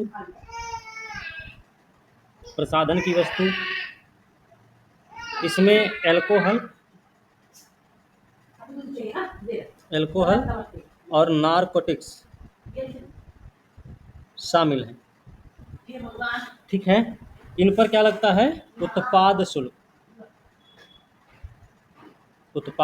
लगता है। किसी राज्य से उगाही गई इन शुल्कों की प्राप्तियां भारत की समेकित निधि का भाग नहीं होती हैं, बल्कि उसी राज्य को दी जाती हैं। मतलब जो राज्य वसूलता है उसी को दे दिया जाता है ना।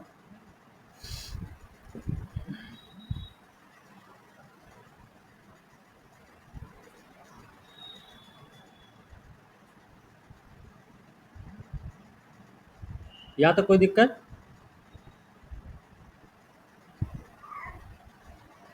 No sir. Very good. चलिए, ठीक है। मतलब एक चीज अब इसको याद रखना पड़ेगा, या आप चाहें तो आप लिख लीजिए,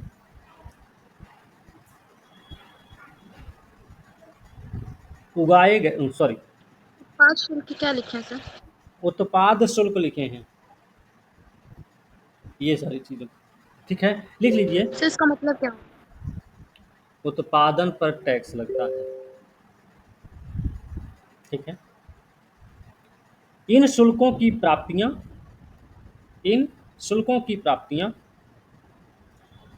भारत की समेकित निधि में भारत की समेकित निधि का भाग नहीं होती। समेकित निधि, तो शुल्कों के बाद क्या बना? इन शुल्कों की प्राप्तियां भारत की समेकित निधि का भाग नहीं होती,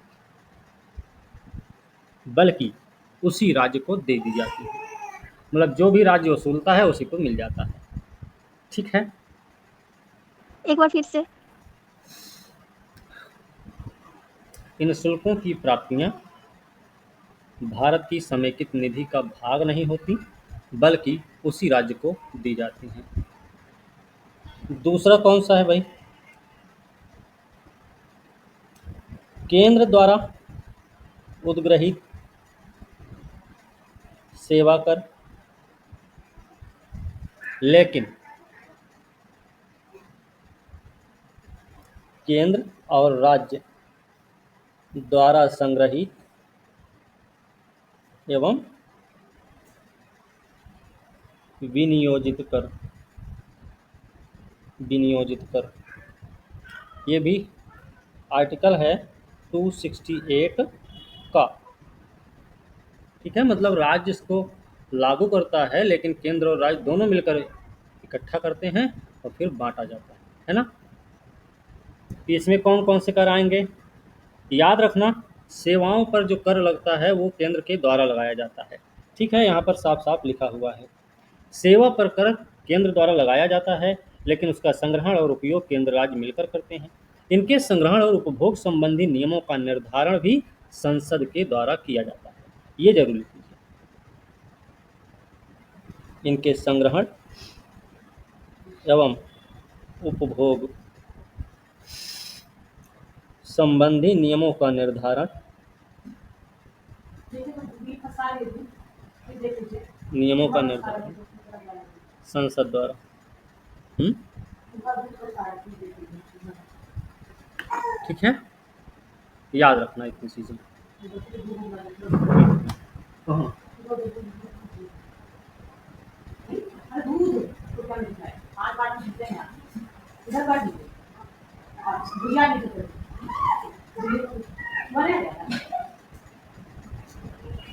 तो निर्धारण की बात कर रहे हैं।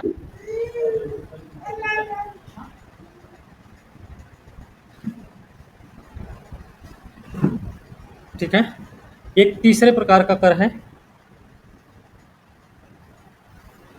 संघ द्वारा उद्ग्रहित एवं संग्रहित,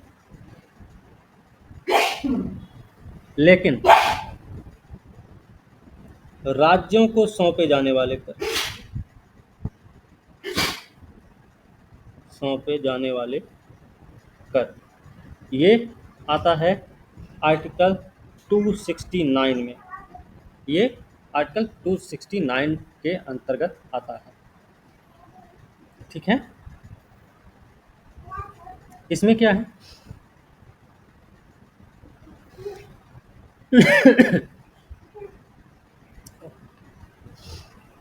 इसमें लिख लीजिएगा,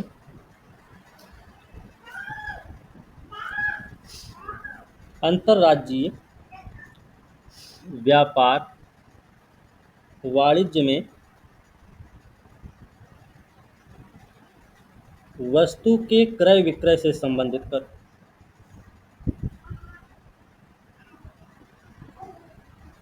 लेकिन अपवाद है समाचार पत्र, पत्र को छोड़कर। ठीक है, एक तो ये।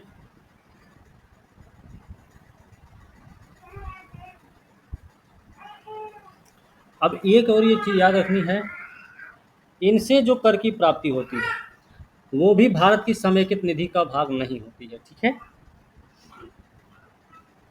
ये क्या है, भारत की समेकित निधि का भाग नहीं, इन्हें संसद के द्वारा निर्धारित नियमों के अनुसार संबंधित राज्य को सौंपा जाता है। ठीक है, एक हमने देखा था जो भारत की समेकित निधि का भाग नहीं होती थी, उन्हें वो राज्यों को ही दे दिया जाता था।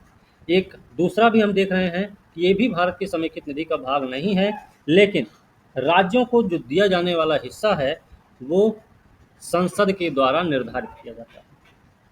ठीक है,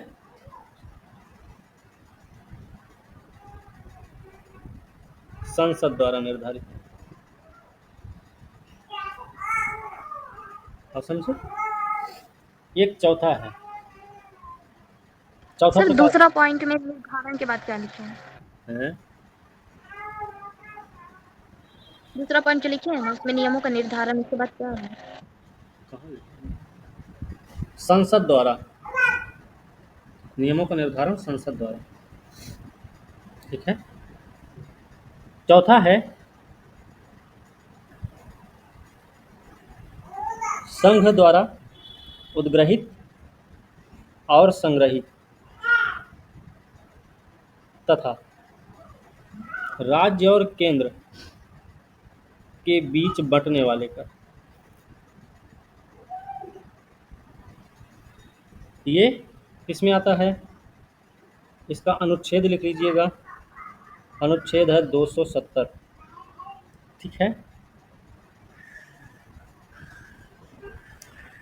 इसमें जो है ना संघ सूची के सारे कर और शुल्क आते हैं। ठीक है, इसमें संघ सूची के सभी कर एवं शुल्क आते हैं। ठीक है, जैसे अनुच्छेद 268 आप लिख सकते हैं, आर्टिकल 268 का और 269 में उल्लिखित कर,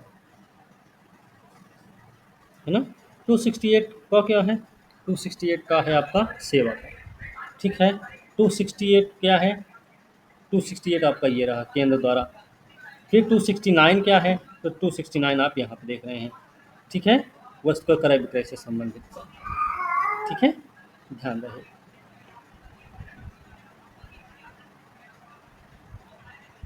और कुछ संविधान का अनुच्छेद 271 के भी कर इसमें आते हैं। आर्टिकल 271 में उल्लिखित कर, 271 में क्या है? कुछ शुल्क और करों पर संघ के प्रयोजनों के लिए अधिभार लगाया जाता है। ठीक है, ध्यान रखना। आप 269 और 270 ये दोनों चीज़ें आप देख सकते हैं, इन पर सरकार के द्वारा अधिभार लगता है। एक तो ये 270 आपका है और एक 269 है। ठीक है,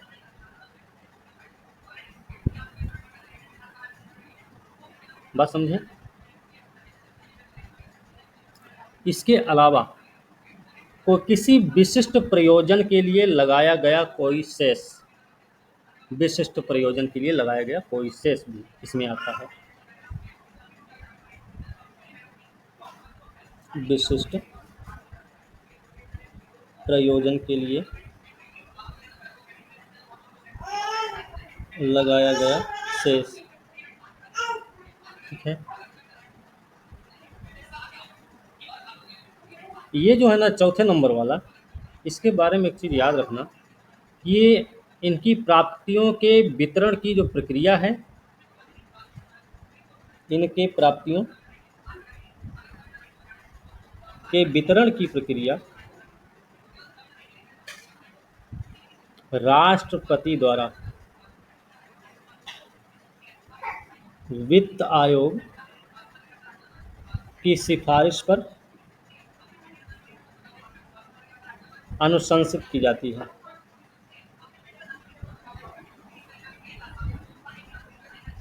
ठीक है, चौथा प्रकार हो गया। पांचवा प्रकार क्या है?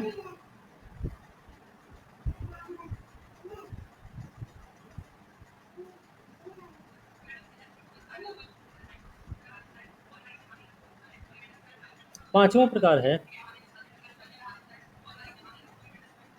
कुछ शुल्क और कर पर संघ के प्रयोजन के लिए, संघ के प्रयोजन के लिए अधिभार। ये आता है आर्टिकल 271 में। ठीक है, याद रखना, मतलब दूसरे और तीसरी श्रेणी के करों पर अपनी आवश्यकता पूर्ति के लिए अधिभार लगाया जाता है। ठीक है, और ये केंद्र संसद लगाती है। संसद किसी भी समय दूसरी और तीसरी श्रेणी के करों पर अपनी आवश्यकता पूर्ति के लिए अधिभार लगा सकता है।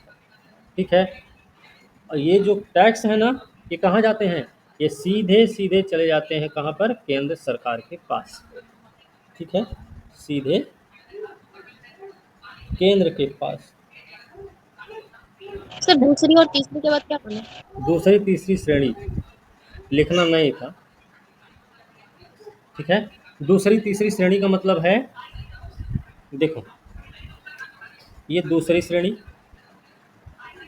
ठीक है, और ये तीसरी श्रेणी है। ठीक है। चलिए, तो ये केंद्र के पास जाता है, मतलब सीधे केंद्र के पास जाएगा तो राज्य के पास ये नहीं आएगा। ठीक है। छठवां प्रकार कौन सा है? राज्यों द्वारा उद्ग्रहित और संग्रहित, लेकिन सॉरी लेकिन नहीं, राज्यों द्वारा उद्ग्रहित, संग्रहित और उपभोग किए जाने वाले कर।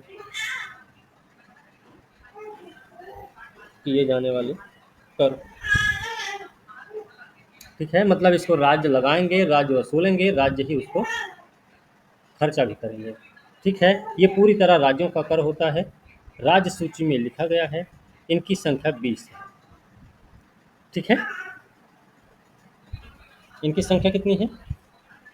संख्या है 20, पूरा राज्य का हिस्सा है। ठीक है, और ये भी लिख सकते हैं राज्य सूची के विषय, राज्य सूची में वर्णित। आप देखेंगे तो इसमें भू राजस्व है, कृषि आयकर है, भूमि भवन, खनिज अधिकार, पशु नाव, सड़क पर चलने वाले वाहन, विलासिता, मनोरंजन, जुए प्रकर, मानवीय उपयोग के लिए एल्कोहलिक लिकर, मादक पदार्थों पर शुल्क। ये कुछ ऐसे हैं जो किसके हैं? राज्य लगाते हैं, राज्य ही वसूलते हैं, राज्य ही उसका उपभोग भी करते हैं। ठीक है, सर किस चीज की संख्या लिखी है? करों की संख्या लिखी है, पूरा लिख लो भाई। करों की संख्या कितनी? 20। ठीक है, चलिए आप देखिए, गैर कर राजस्व का वितरण देख लिया जाए।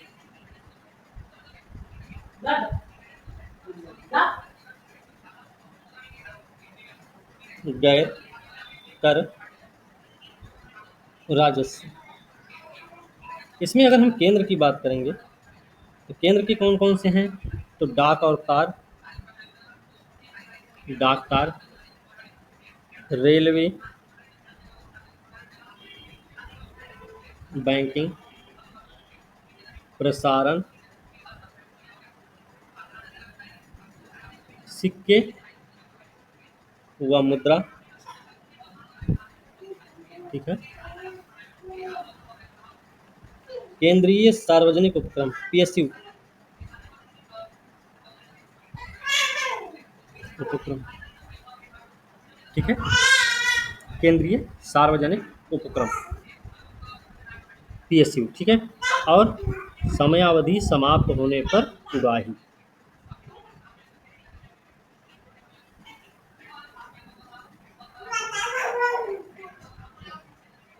होने पर उगाही,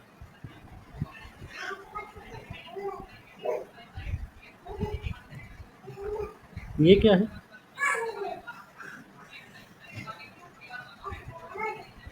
समय अवधि समाप्त होने पर उगाही। चलिए, अब हम राज्यों की बात करेंगे। गैर कर राजस्व में राज्य की क्या है? तो इसमें सिंचाई है, वन है, मत्स्य है, सॉरी मत्स्य पालन है ना, राज्य सार्वजनिक उपक्रम,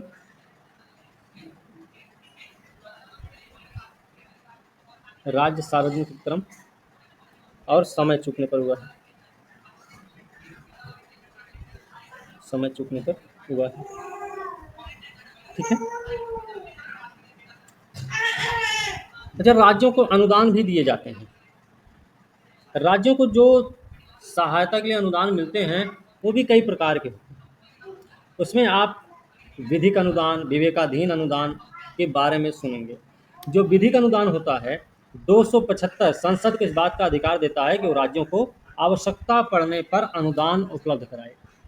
हालांकि प्रत्येक राज्य के लिए ऐसा करना आवश्यक नहीं है।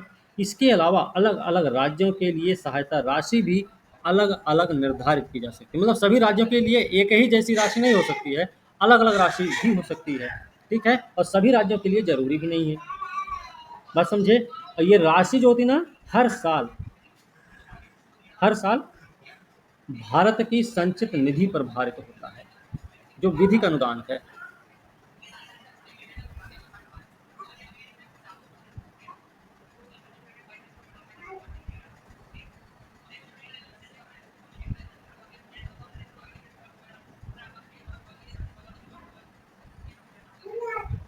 विधिक अनुदान, आर्टिकल 275।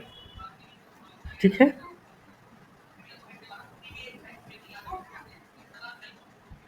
आवश्यकता पड़ने पर संसद द्वारा राज्यों को अनुदान उपलब्ध कराना। ठीक है, याद रखना है।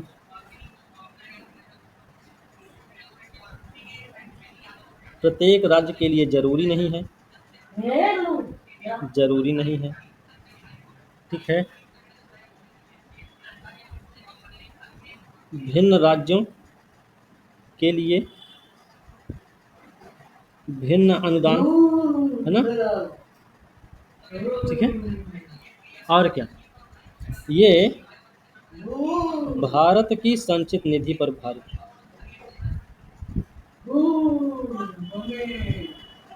भारत की संचित निधि पर भारित। अब ये जो विधिक अनुदान है, आप अगर देखेंगे तो राज्यों में जो मतलब इनके अलावा संविधान जो है राज्यों में जनजातियों के उत्थान, कल्याण तथा अनुसूचित जनजाति बाहुल्य राज्यों में प्रशासनिक विकास के लिए भी राज्यों को विशेष सहायता प्रदान करने की शक्ति संसद को देता है। ऐसे राज्यों में असम को शामिल किया गया है। ठीक है, हमें लगता है जो विशेष राज्य का दर्जा प्राप्त राज्य हैं वो सब इसमें शामिल होते हैं। ठीक है, याद रखना। और ये जो अनुदान है ना, वित्त आयोग की अनुशंसा पर दिए जाते हैं, वित्त आयोग की अनुशंसा पर दिए जाते हैं। एक होता है विवेकाधीन अनुदान,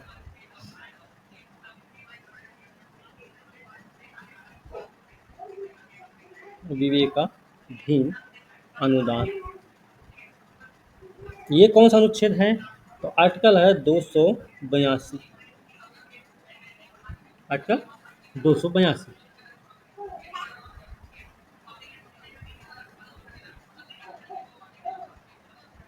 इसमें क्या प्रावधान है, केंद्र और राज्य दोनों ही, ठीक है, केंद्र और राज्य लोक प्रयोजन के लिए, लोक प्रयोजन के लिए अनुदान आवंटित कर सकते हैं, आवंटित कर सकते हैं। ठीक है,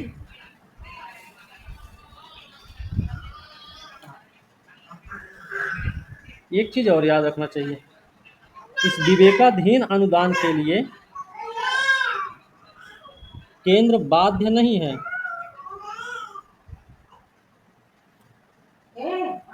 ये केंद्र के विवेक पर निर्भर करता है कि अनुदान देना चाहिए कि नहीं देना चाहिए। ठीक है, केंद्र बाध्य नहीं है। और इसका जो उद्देश्य है, योजनागत लक्ष्यों की प्राप्ति के निमित्त राज्यों को वित्तीय सहायता उपलब्ध कराना और राष्ट्रीय योजना के लिए राज्यों को प्रभावित करना। ठीक है, लिख सकते हैं, इसके दो उद्देश्य होते हैं।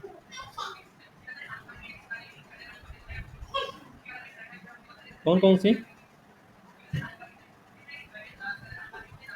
योजनागत लक्ष्यों के निमित्त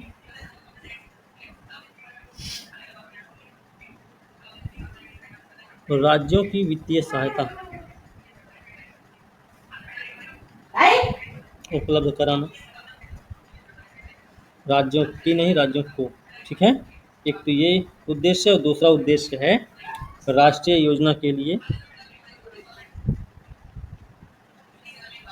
राष्ट्रीय योजना के लिए राज्यों को प्रभावित करना।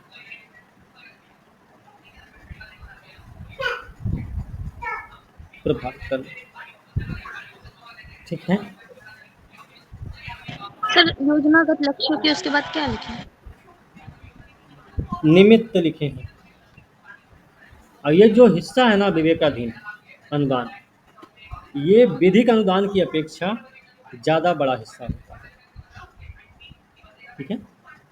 विवेकाधीन जो अनुदान है उसका हिस्सा बड़ा होता है विशेष और विधिक अनुदान की तुलना में।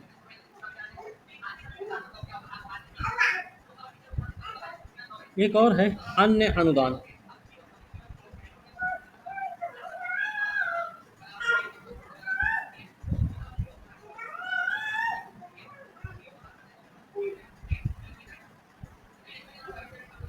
अन्य अनुदान क्या है? ये अल्पावधि के लिए होते हैं, इसलिए इसको अल्पावधि अनुदान भी बोल सकते हैं, अल्पावधि अनुदान बोल सकते हैं। मतलब जूट और जूट उत्पाद, जूट या जूट उत्पाद के निर्यात शुल्क की जगह अनुदान का प्रावधान है। उस पर निर्यात शुल्क नहीं लगाया जाएगा, बल्कि उनको अनुदान दिया जाएगा। ठीक है। ये अनुदान संविधान प्रारंभ होने से 10 साल की अवधि के लिए किए गए थे। अब अनुदान जो है भारत की संचित निधि पर भारित है।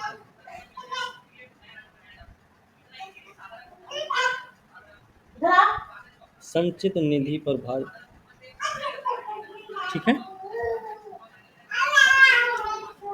चलिए, वित्त आयोग हम पढ़ाए ना आप लोगों को?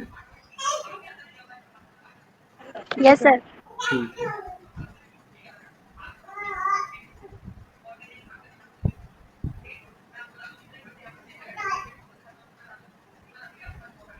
ठीक है। ठीक है। इसकी चर्चा हुई है भाग 11 और 12 में। ठीक है। अनुच्छेद की बात करेंगे तो अनुच्छेद है 264 से 281 के बीच में अनुच्छेद। ठीक है, याद रखना है। ठीक है। इतनी चीज़ें तो हमको पता रहनी चाहिए।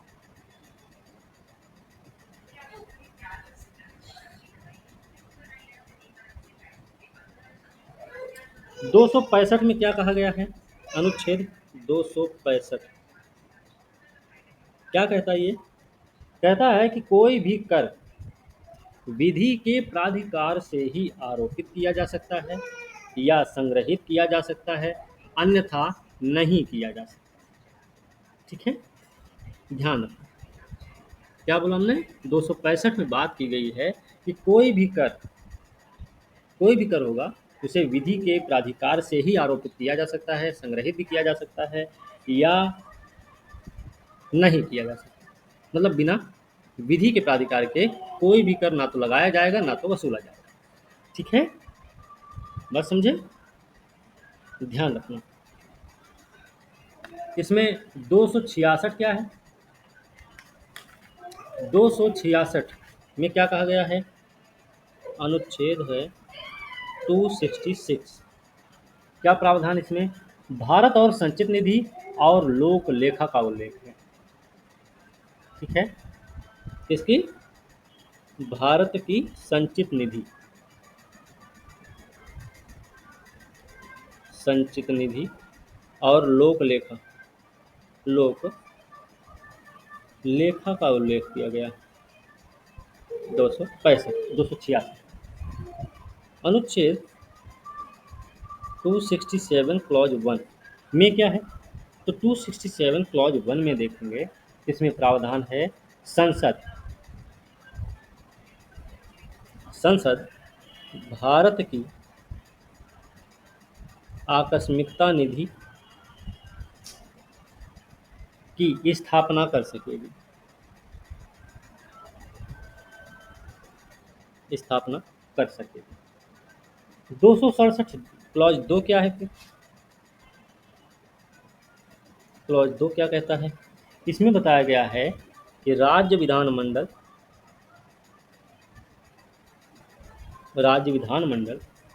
विधि द्वारा विधि द्वारा राज्य की आकस्मिकता आकस्मिकता निधि की स्थापना करेगी। मतलब एक तरफ हम बात किए हैं भारत की संचित निधि और लोक लेखा का उल्लेख, और दूसरी तरफ हम बता रहे हैं कि 267 वन में संसद क्या करती है, भारत की आकस्मिकता निधि की स्थापना करती है। और 267 क्या है, तो राज्य विधानमंडलों को अधिकार है कि वो राज्य की आकस्मिकता निधि की स्थापना करें।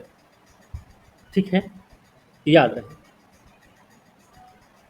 अनुच्छेद 281, 281 अनुच्छेद 281 पढ़े तो उससे पहले हमको 280 पता होना चाहिए। 280 वैसे क्या होता है? 280 के अंतर्गत, अनुच्छेद 280 के अंतर्गत क्या प्रावधान किया गया है? प्रावधान है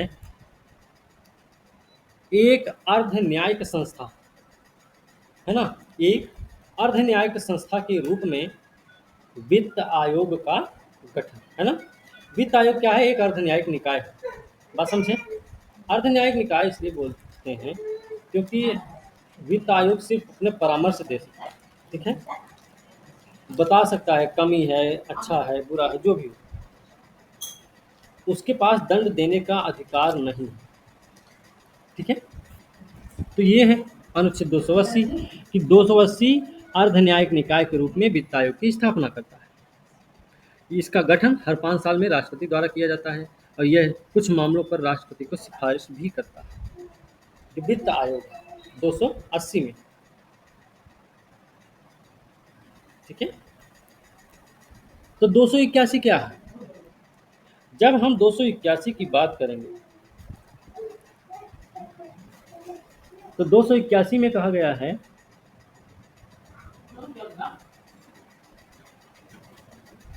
वित्त आयोग द्वारा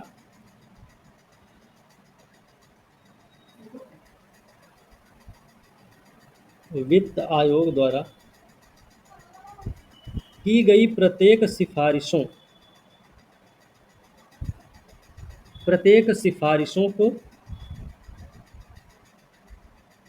संसद के प्रत्येक सदन के समक्ष रखवाने की जिम्मेदारी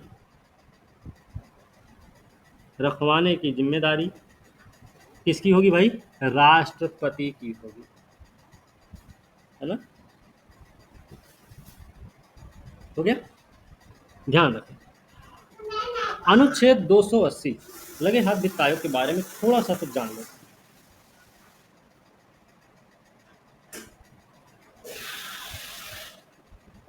वित्त आयोग अनुच्छेद कितना है? 280। एक अर्ध न्यायिक निकाय है, अर्ध न्यायिक निकाय है, एक तो ये याद रखना है। दूसरी चीज, प्रत्येक 5 वर्ष में राष्ट्रपति द्वारा गठन भी होता है, राष्ट्रपति द्वारा व्यवस्था भी की जाती है। कुछ मामलों में राष्ट्रपति को सिफारिश करता है। जिन मामलों में ये राष्ट्रपति को सिफारिश करता है वो है केंद्र और राज्यों के बीच कराधान व्यवस्था का निर्माण और ऐसी प्राप्तियों का राज्यों के बीच हिस्सेदारी का निर्धारण करता है। ठीक है, हेलो, नहीं समझ में? Hello, yes sir. नहीं समझ में? कहने का मतलब नहीं। ये है कि ये कुछ मामलों में राष्ट्रपति को सलाह देता है ना, परामर्श देता है, राष्ट्रपति से सिफारिश करता है। और सिफारिश जिन चीज़ों के लिए करता है उसमें से एक है केंद्र और राज्य के बीच कराधान वितरण। ठीक है,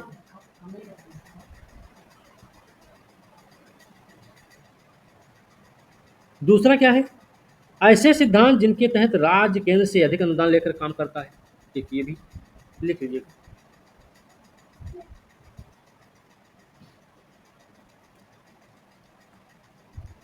राष्ट्रपति से सिफारिशें,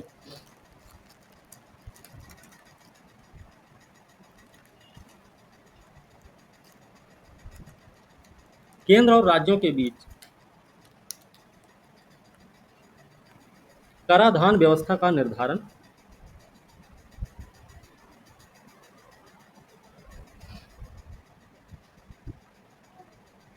और ऐसी प्राप्तियों का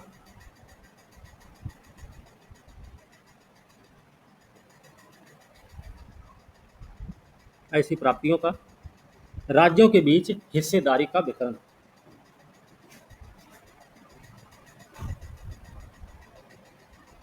ठीक है।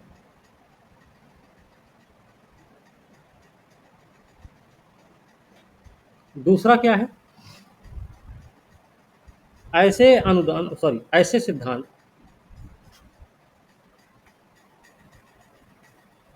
जिनके तहत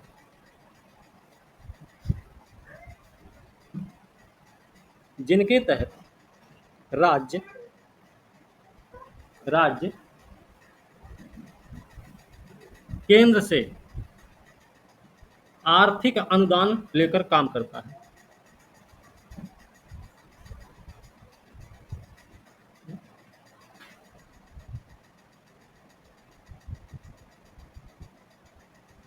हो गया।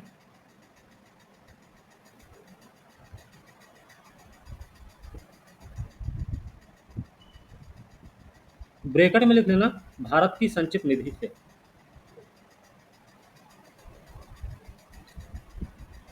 ठीक है। मतलब ये भी याद रहना चाहिए कि अनुदान लेता कहाँ से है। अगला पॉइंट, राष्ट्रपति द्वारा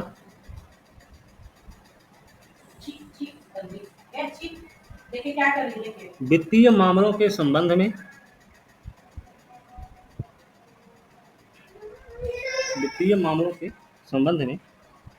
सौंपा गया कोई अन्य काम।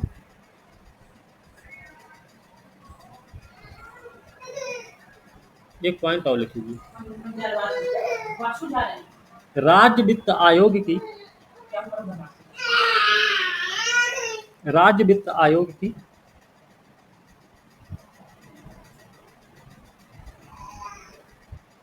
संस्तुति के आधार पर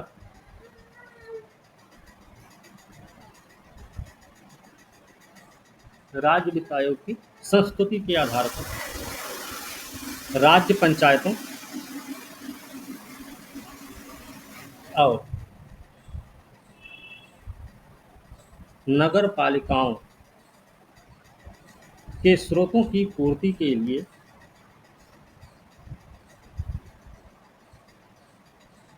राज्य की संचित निधि को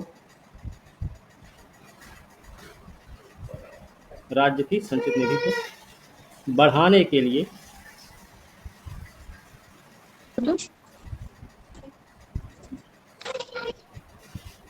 राज्य की संचित निधि को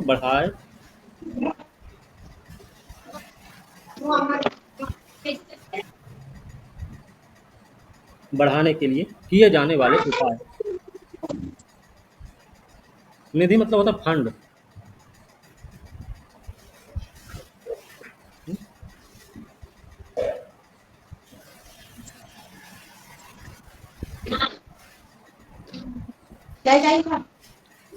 ठीक है।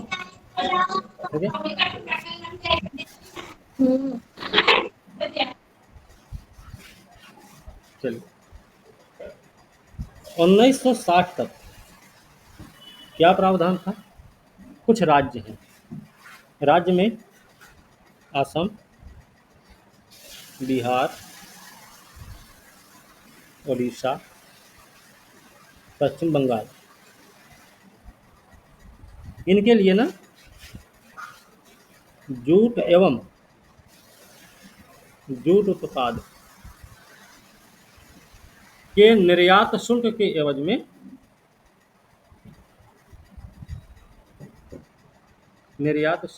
में क्या होता था?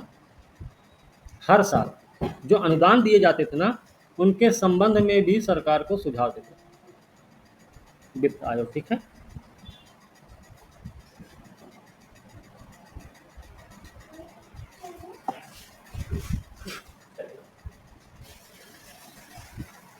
वित्त आयोग के बारे में उससे बात हमसे पहले भी किए हुए हैं ना।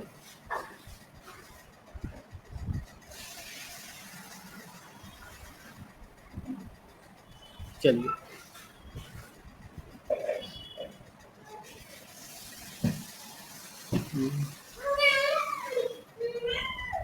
आपातकाल के दौरान क्या प्रभाव होता है इसका? जब राष्ट्रीय आपातकाल होगा ना,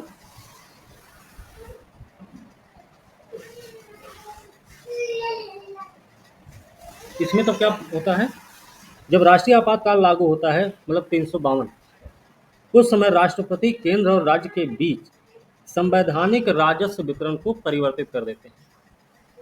ठीक है, राष्ट्रीय आपातकाल के समय जो 352 के अंतर्गत लगता है, उस स्थिति में राष्ट्रपति केंद्र और राज्यों के बीच जो संवैधानिक राजस्व वितरण का मामला है, उसे बदल देते हैं। मतलब क्या है? मतलब ये है कि राष्ट्रपति या तो वित्तीय अंतरण को कम कर दें या फिर रोक देंगे। ठीक है,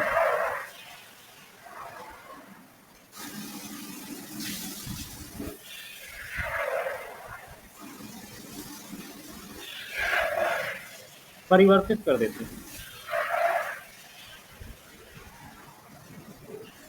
ठीक है, या तो कम करें या फिर रोक दें।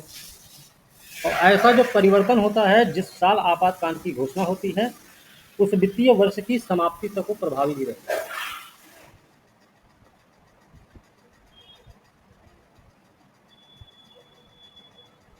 यहाँ नहीं, इस पे लिखना है घोषणा के वित्तीय वर्ष के अंत तक प्रभावी। ठीक है, वित्तीय आपातकाल में क्या होता है?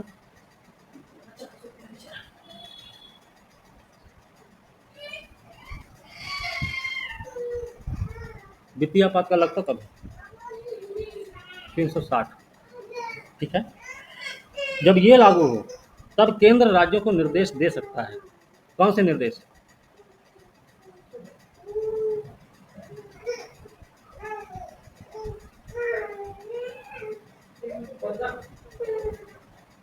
केंद्र का राज्यों के लिए निर्देश।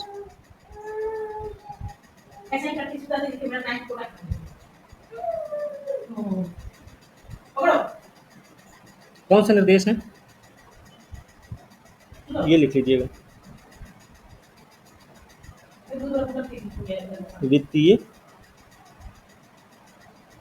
औचित्य संबंधी, वित्तीय औचित्य संबंधी सिद्धांतों का पालन।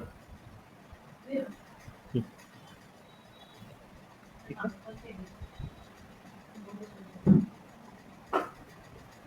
ठीक है, एक तो ये निर्देश होता है। दूसरा क्या? राज्य की सेवा में लगे सभी वर्गों के लोगों के वेतन भत्ते कम करें। लेकिन अपवाद है।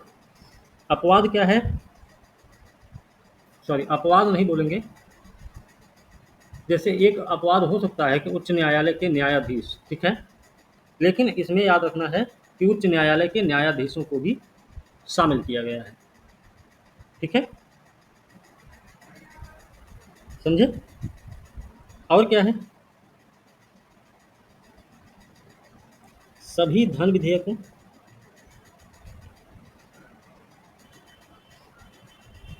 और वित्तीय विधेयकों को राष्ट्रपति की स्वीकृति के लिए आरक्षित।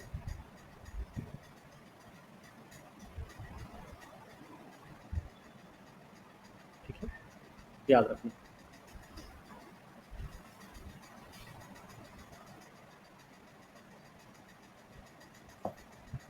एक आयोग है,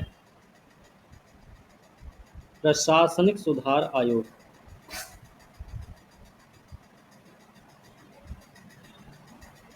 इनकी कुछ रिकमेंडेशन रही।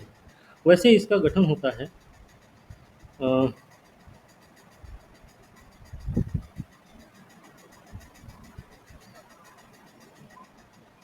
1966 में गठन हुआ। अध्यक्ष कौन है? मोरारजी देसाई।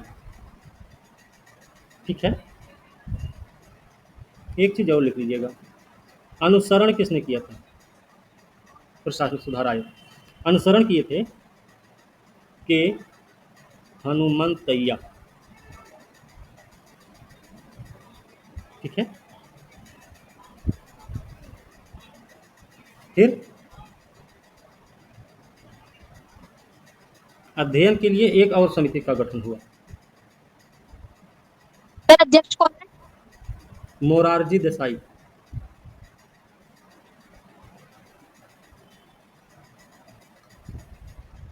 ठीक है। अध्ययन के लिए एम सी शीतलवाड़ के अधीन एक दल गठित हुआ, और इसकी रिपोर्ट कब आई है? अंतिम रिपोर्ट आई है 1969 में। इसने अपनी रिपोर्ट केंद्र सरकार को सौंपी। केंद्र राज्य संबंधों को सुधारने के लिए इन्होंने कुछ सिफारिशें की, 22 सिफारिशें रहीं। उनमें से कुछ सिफारिशें इन्होंने जो की थी, एक तो इन्होंने 263,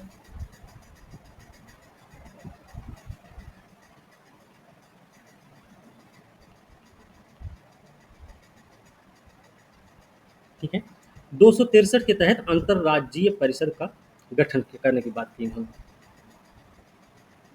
अंतर्राज्यीय परिषद के गठन की सिफारिश की इन्होंने। इसके अलावा राज्यपाल के बारे में उन्होंने कहा कि गैर दलीय ऐसे व्यक्ति को नियुक्त किया जाना चाहिए जिसका सार्वजनिक जीवन व प्रशासन में लंबा अनुभव हो। राज्यपाल के लिए भी सिफारिश की इन्होंने। कैसा होना चाहिए? गैर दलीय। ठीक है।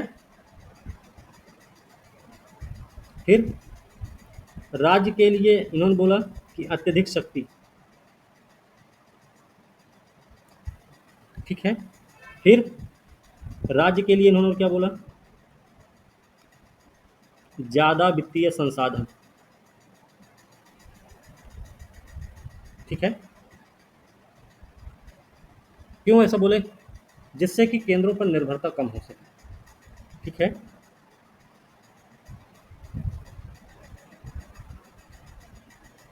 इसके बाद एक समिति बनती है राजमन्नार समिति। इन समितियों के बारे में भी आपको याद रखना है, इनका कालक्रम भी पूछा जाता है। ठीक है, क्रोनोलॉजिकल ऑर्डर में।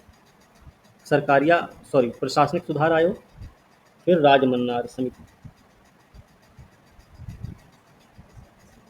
राजमन्नार समिति के बारे में बात करें तो 1969 में तमिलनाडु सरकार डीएमके, ठीक है, ने डॉक्टर वीपी राजमन्नार की अध्यक्षता में केंद्र और राज्य संबंधों की समीक्षा करने के लिए और राज्यों को स्वायत्तता दिलाने के लिए संविधान में संशोधन के सुझाव देने के लिए 3 सदस्यीय समिति का गठन हुआ। किसके द्वारा हुआ? तमिलनाडु सरकार द्वारा। उस समय सरकार थी डीएमके की, द्रविड़ मुनेत्र कड़गम, है ना, याद रखना। अध्यक्ष कौन थे? Doctor VP Rajamannar. ये भी केंद्र राज्य संबंध से संबंधित है ना। 3 सदस्यीय थी ये समिति,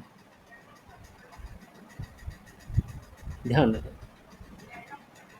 इसने रिपोर्ट कब सौंपी? 1971 में रिपोर्ट दी। जाहिर सी बात है, जिस सरकार ने इसका गठन किया उसी सरकार को ये अपनी रिपोर्ट देती है ना।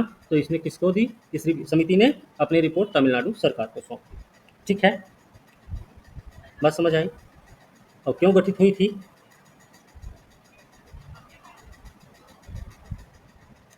केंद्र राज्य संबंध की समीक्षा करने, है ना, और राज्यों को स्वायत्तता दिलाने के लिए संविधान में संशोधन करने हेतु। ठीक है। इस समिति ने ना केंद्र की एकात्मक प्रवृत्ति मतलब केंद्रीकरण की प्रवृत्ति की समीक्षा की। इसने कुछ सुझाव दिए कुछ विशेष प्रावधानों की बात की इस समिति ने, जो केंद्र को विशेष शक्तियां प्रदान करते हैं। इन्होंने केंद्र और राज्य दोनों में एकल पार्टी की सरकार की समीक्षा की। राज्यों को संसाधनों की होने वाली कमी और इसके कारण केंद्र की सहायता पर उनकी निर्भरता की भी समीक्षा की। इन्होंने केंद्रीय नियोजन की संस्था योजना आयोग की भूमिका की भी समीक्षा की। ठीक है, इन्होंने सिफारिश भी दी।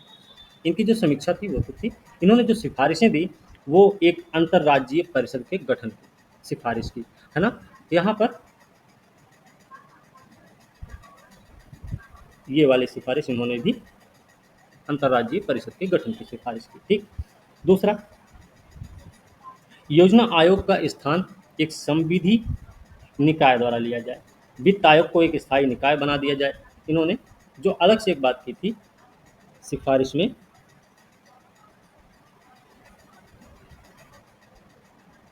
वित्त आयोग को स्थायी निकाय बनाने की बात। ठीक है, उन्होंने कुछ अनुच्छेदों को समाप्त करने की भी सिफारिश की। कौन कौन से? 356, 357 और 365। ये किससे संबंधित हैं? ये हैं राष्ट्रपति शासन से संबंधित। ठीक है, समाप्त करने की बात की इन्होंने। इस समिति ने राज्यपाल के प्रसाद पर्यंत जो राज्य मंत्री परिषद के पद धारित करने का जो प्रावधान था उसको भी समाप्त करने की बात की। ठीक। फिर संघ सूची और समवर्ती सूची के कुछ विषयों को राज्य सूची में हस्तांतरित करने की बात की थी। अखिल भारतीय सेवाओं को समाप्त करने की भी इन्होंने सिफारिश की थी। ठीक है, अखिल भारतीय सेवा को समाप्त करने की बात।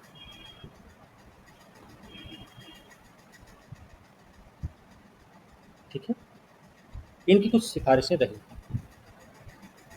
फिर एक आता है आनंदपुर साहिब। आनंदपुर साहिब प्रस्ताव आता है, ये 1973 में आता है। ठीक है, अकाली दल पंजाब के आनंदपुर साहिब में एक बैठक हुई राज्यों की धार्मिक राजनीतिक मांगों के संबंध में। ठीक है, उस प्रस्ताव में कहा गया कि केंद्र को मात्र रक्षा, विदेशी संबंध, संचार, मुद्रा के अतिरिक्त अन्य सभी विषय राज्यों को सौंप देने चाहिए। मतलब इन्होंने जो प्रस्ताव दिया था, इनके प्रस्ताव में था रक्षा, विदेश, संचार और मुद्रा के अलावा बाकी राज्य को सौंप देना चाहिए। इनके प्रस्ताव रहे ये। ठीक है, संविधान को वास्तविक रूप में संघीय बनाया जाना चाहिए, ये भी बात की। फिर एक आता है पश्चिम बंगाल स्मरण पत्र। ठीक है, स्मरण पत्र आता है, ये आता है 1977 में। सिर्फ इनके साल याद रखने हैं। ठीक है, बाकी ज़्यादा नहीं। 1977 में आया, ये भी केंद्र राज्य संबंधों पर ही एक स्मरण पत्र था। मेमोरेंडम प्रकाशित हुआ, केंद्र सरकार को प्रेषित किया इन्होंने। इन्होंने भी कुछ सुझाव दिए। सुझाव जो दिए इन्होंने, संघ की जगह संघीय शब्द रखा जाए, इन्होंने ये बात बोली। फिर उन्होंने बोला कि भाई रक्षा, विदेश, संचार, आर्थिक समन्वय तक ही सीमित रखा जाए, है ना। केंद्र सरकार का काम जो होगा वो रक्षा, विदेश, यही संचार, मुद्रा, यही तक सीमित रखने की बात की इन्होंने भी। बाकी सारे मामले इन्होंने बोले कि राज्य को दे देना चाहिए। इन्होंने वही सिफारिश की, ये 356, 357 और 360। ठीक है, पूरी तरह समाप्त करने की बात की। ठीक है, राज्यसभा को लोकसभा के बराबर शक्ति देने की भी बात की इन्होंने बात की कि केंद्र के द्वारा प्राप्त समस्त राजस्व का 75% हिस्सा राज्य को दिया जाना चाहिए। ठीक है, इन्होंने ये भी बात की। फिर उसके बाद आता है सरकारीय आयोग। इस आयोग के बारे में पेपर में पूछा भी गया है। ठीक है,